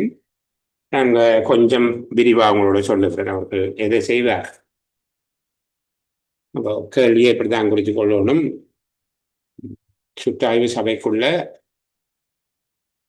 அதிகாரங்கள் சரிதானே. ஆண்டு சுற்றாய்வு சபை என்று கேட்டாலும் சரி, பொதுவாக சுற்றாய்வு சபைக்குள்ள அதிகாரங்கள் என்று கேட்டாலும் சரி, எல்லா சுற்றாய்வு சபைக்குமே இந்த அதிகாரம் இருக்கு. ஆனால் இங்க இச்சபைக்குள்ள அதிகாரங்கள் என்று சொல்லப்படுவது ஆண்டு சுற்றாய்வு சபையைத்தான் சொல்லி இதை பாருங்க. முதலாவது, களஞ்சிய உத்தியோகத்தரிடம் அல்லது இருப்பு பொருட்களை கட்டுக்காப்பாக வைத்திருப்பதற்கு பொறுப்பாக உள்ள உத்தியோகத்தரிடமிருந்து இருப்பு பொருட்கள் தொடர்பான பதிவேடு, பொருட்பதிவேடு, கோவைகள் என்பவற்றை கோவைகள் மற்றும் பதிவேடுகள், உதாரணத்துக்கு பெறுதல் கட்டளை 219 வழங்கல் கட்டளை 141 உண்டா, பெறுதல் கட்டளை, வழங்கல் கட்டளை ஆகியவற்றை உள்ளடக்கியதாக அதனை பெறுவது. அனைத்து ஆவணங்களையும் அவர் கையேற்று என்னென்ன ஆவணங்களை அவர் கையளிக்க வேணும் என்று சொல்லி நான் உங்களுக்கு சொல்லித்தந்தேன். சரிதானே? அப்ப சுற்றாய்வுக்கு அவசியமான ஆவணங்கள் பெற்றுக்கொள்ளுதல், அவர் கையளிக்க வேண்டிய ஆவணங்கள், களஞ்சிய பொறுப்பாளர் அல்லது களஞ்சிய உத்தியோகத்தர் சபைக்கு கையளிக்க வேண்டிய ஆவணங்களை என்று நாங்கள் பார்த்தபடியால் அந்த ஆவணங்களை பெற்றுக்கொள்வதற்கு அவர்களுக்கு அதிகாரம் இருக்கு. களஞ்சிய உத்தியோகத்தர் அல்லது களஞ்சிய விடயத்துக்கு பொறுப்பான உத்தியோகத்தர் பொருட்களின் கட்டுக்காப்பாக வைத்திருப்பதற்கு பொறுப்பளிக்கப்பட்ட உத்தியோகத்தரிடமிருந்து இருப்பு பொருட்கள் தொடர்பான பதிவேடு, பொருட்பதிவேடு, அதனோடு தொடர்புடைய பெறுதல் மற்றும் வளங்கள் என்பவற்றை உறுதி செய்யக்கூடிய கோவைகள், பொருட்களினுடைய பெறுகைகள், வழங்கல்கள் பதியப்பட்டு மீதி சமன் செய்யப்பட்டுள்ளது என்கிற உத்தரவாத கடிதம் போன்றவற்றை பெற்றுக்கொள்வது. அந்த உறுதி பத்திரத்தை பெற்றுக்கொள்ளுதலை தனியாகவும் எழுதலாம். பெறுதல் வளங்கள் தொடர்பான உறுதி பத்திரத்தை பெற்றுக்கொள்ள பதிவேடுகளை பெறுதல், கோவைகளை பெறுதல், இரண்டாவது உறுதி பத்திரத்தை பெற்றுக்கொள்ளுதல். மற்றது குறைவு மேலதிகம் தொடர்பாக விளக்கம் கோரலாம். குறைவு மேலதிகம் தொடர்பாக அவர்கிட்ட விளக்கம் கோரல் என்றது ஒரு கிளாரிஃபிகேஷன், எக்ஸ்பிளனேஷன் அல்ல, கிளாரிஃபிகேஷன். அவற்றுக்கான விளக்கங்கள், விவரங்களை பெற்றுக்கொள்ளலாம். அடுத்தது தள்ளுபடி செய்யப்பட்ட பொருட்கள் அல்லது விற்பனைக்கு தீர்மானிக்கப்பட்ட பொருட்கள், விற்பனை செய்யப்பட்ட பொருட்களுக்கு புதிய பொருட்கள் பொருத்தப்படவில்லை, விற்பனை செய்யப்பட்ட பொருட்களுக்கு விற்பனைக்கு முன்னர் பின்னர் அல்லது அவற்றை அகற்றும் போது எடுத்து செல்லும் போது பதிலீட்டு பொருட்கள் பொருத்தப்படவில்லை, கண்மு நிலையிலேயே அழைத்தல் விற்பனை என்பது நடைபெற்றது, விற்பனைக்குரிய பணம் பெறப்பட்டது போன்ற விவரங்கள் உள்ளடக்கியதாக அதை உறுதிப்படுத்துகின்ற அதிகாரம் அவர்களுக்கு உண்டு அல்லது பொறுப்பும் என்று சொல்லலாம். அடுத்தது விற்கப்பட்ட பொருட்கள், விற்பனையால் பெறப்பட்ட பணம், அளிக்கப்பட்ட பொருட்கள் ஆகியவற்றை உறுதி செய்து தன்னுடைய உறுதி பத்திரத்தை சபையினுடைய நிகழ்ச்சி குறிப்பில் அந்த அறிக்கையில் இணைத்தல். விற்கப்பட்ட பொருட்கள், அளிக்கப்பட்ட பொருட்கள் ஆகியவற்றில் உள்ள அரசு லட்சணை அளிக்கப்பட்டமைக்கான உறுதி பத்திரத்தை சபையின் நிகழ்ச்சி குறிப்பில், அதாவது சபையின் அறிக்கையில சேர்த்தல் போன்றவையெல்லாம் அவர்களுக்குரிய அதிகாரங்களாக இருக்கும். இப்போ நான் உங்களுக்கு 6 வகையான அதிகாரம் சொன்னோம். ஒன்று ஆவணங்களை பெறுதல், இரண்டாவது வரவு செலவு பெறுகை கொடுத்தல் என்பவை பதியப்பட்ட மீதி சமன்படுத்தப்பட்டது என்ற கடிதத்தை பெறுவதற்கு, இருப்பு பொருட்களின் குறைவு அல்லது பற்றாக்குறை அவை பயன்படுத்தப்படாமல் இருத்தல் தொடர்பான விளக்கங்கள் மற்றும் அது தொடர்பான விவரங்களை பெற்றுக்கொள்ளலாம். தள்ளுபடி செய்த அல்லது விற்பனை செய்யப்பட்ட பொருட்களுக்கு பதிலாக அங்கே அவற்றுக்கு வேறு பொருட்கள் எதுவும் பொருத்தப்படவில்லை அல்லது மாற்றீடு தவறுதலாக அவற்றுக்கு பதிலாக வேறு பொருட்கள் பரிமாற்றம் செய்யப்படவில்லை என்பதை உறுதிப்படுத்துகிறது. விற்கப்பட்ட பொருள், விற்பனையாளர் பெற்ற பணம், அளிக்கப்பட்ட பொருள் ஆகியவற்றை உறுதி செய்து தங்களுடைய சபை அறிக்கையில அதை பதிவு செய்வது. விற்கப்பட்ட பொருட்கள், அளிக்கப்பட்ட பொருட்கள் என்பவற்றில் அரசு லட்சணை அளிக்கப்பட்டமை என்பதை உறுதிப்படுத்தி சுற்றாய்வு சபை அறிக்கையில அதனை குறிப்பிடுதல் போன்ற விடயங்கள் எல்லாவற்றையும் அவர்கள் செய்வதற்கு அதிகாரம் உடையவர்களாக இருப்பார். இதுல நான் மேல இருக்கக்கூடிய ஒரு முக்கியமான பகுதியை உங்களுக்கு இன்றைக்கு பேசாமல் அதை நிறைவு செய்து கொண்டேன். என்னென்றால் கொஞ்சம் பெரிய பகுதி, இன்னும் கொஞ்சம் நாங்கள் ஃப்ரெஷ்ஷாக இருக்க பார்த்தா நல்ல என்கிற அடிப்படையில் களஞ்சிய விதி அல்லது களஞ்சிய இருப்பு பொருட்களினுடைய விதி என்று சொல்லி இருக்கு. சரிதானே? களஞ்சிய விதி அல்லது களஞ்சிய இருப்பு பொருட்களினுடைய விதி என்று சொல்லி ஒரு பெரிய தலைப்பு ஒன்று இருக்குது. அந்த தலைப்பை நாங்கள் பார்க்க இல்லை இன்றைக்கு. அந்த இன்னொரு சேலமர்விலே அந்த பகுதியை பார்க்கலாம். ஓரளவுக்கு அதையும் பார்த்தோம் என்றால் பெரிய நெருக்கடியான விடயங்கள் இருக்காது. 1-2 விடயங்கள் புதிதாக இந்த 4 வகையான இருப்பு மட்டங்கள் இருக்குது, அதையும் பார்த்து கொண்டு மற்றது களஞ்சியம், பண்டகசாலை போன்ற சிலவற்றுக்கான வேறுபாடுகள் இருக்குது. அந்த மாதிரியா இன்னும் ஒரு செயலமர்வில் இதை நிறைவு செய்யக்கூடியதாக இருக்கும். சரியா? நாங்கள் அதை அடுத்த மாதத்துக்கு தான் கொண்டு போகிறோம். இந்த மாதம் ஓரளவுக்கு வெற்றிகரமானதாக இருந்தது. அடுத்த மாதத்துல ஓரிரு பயிற்சி வகுப்புகள் கொழும்பில் நடக்கிறதாக இருக்க நினைக்கிறேன். நம்மளால் முடிஞ்ச வரைக்கும் எவ்வளவுக்கு அதிகமாக பேச முடியுமோ அவ்வளவு பேசுவோம். இப்போ உங்களுக்கு அவ்வளவு வாசிக்கிறதுக்கெல்லாம் பழகிட்டீங்க, கொஞ்சம் கருத்தூண்டி வாசித்தால் பொருள் விளங்கம், அதுக்கு ஏற்றபடி பார்த்துக்கொள்ளுங்க. நான் இந்த அளவோட இந்த மாதத்தினுடைய செயலமர்வுகளை நிறைவு செய்து கொள்ளுகிறேன். இலங்கை நிர்வாக சேவை குழுமத்தினருக்கு நாளைக்கு பொது அறிவு வகுப்பு நடைபெறும். நானும் நீங்களும் அடுத்த மாதத்தில் திரும்ப சந்திப்போம். அது வரைக்கும் எல்லோருக்கும் சுபீட்சமான பொழுதுகள் அமைய வேணும் என்கிற பிரார்த்தனையில் இன்னும் ஒரு அழகான பொழுதுல சந்திக்கிற வரைக்கும் உங்களிடமிருந்து விடைபெற்றுக் கொள்கிறேன். பாய் பாய், குட் நைட்.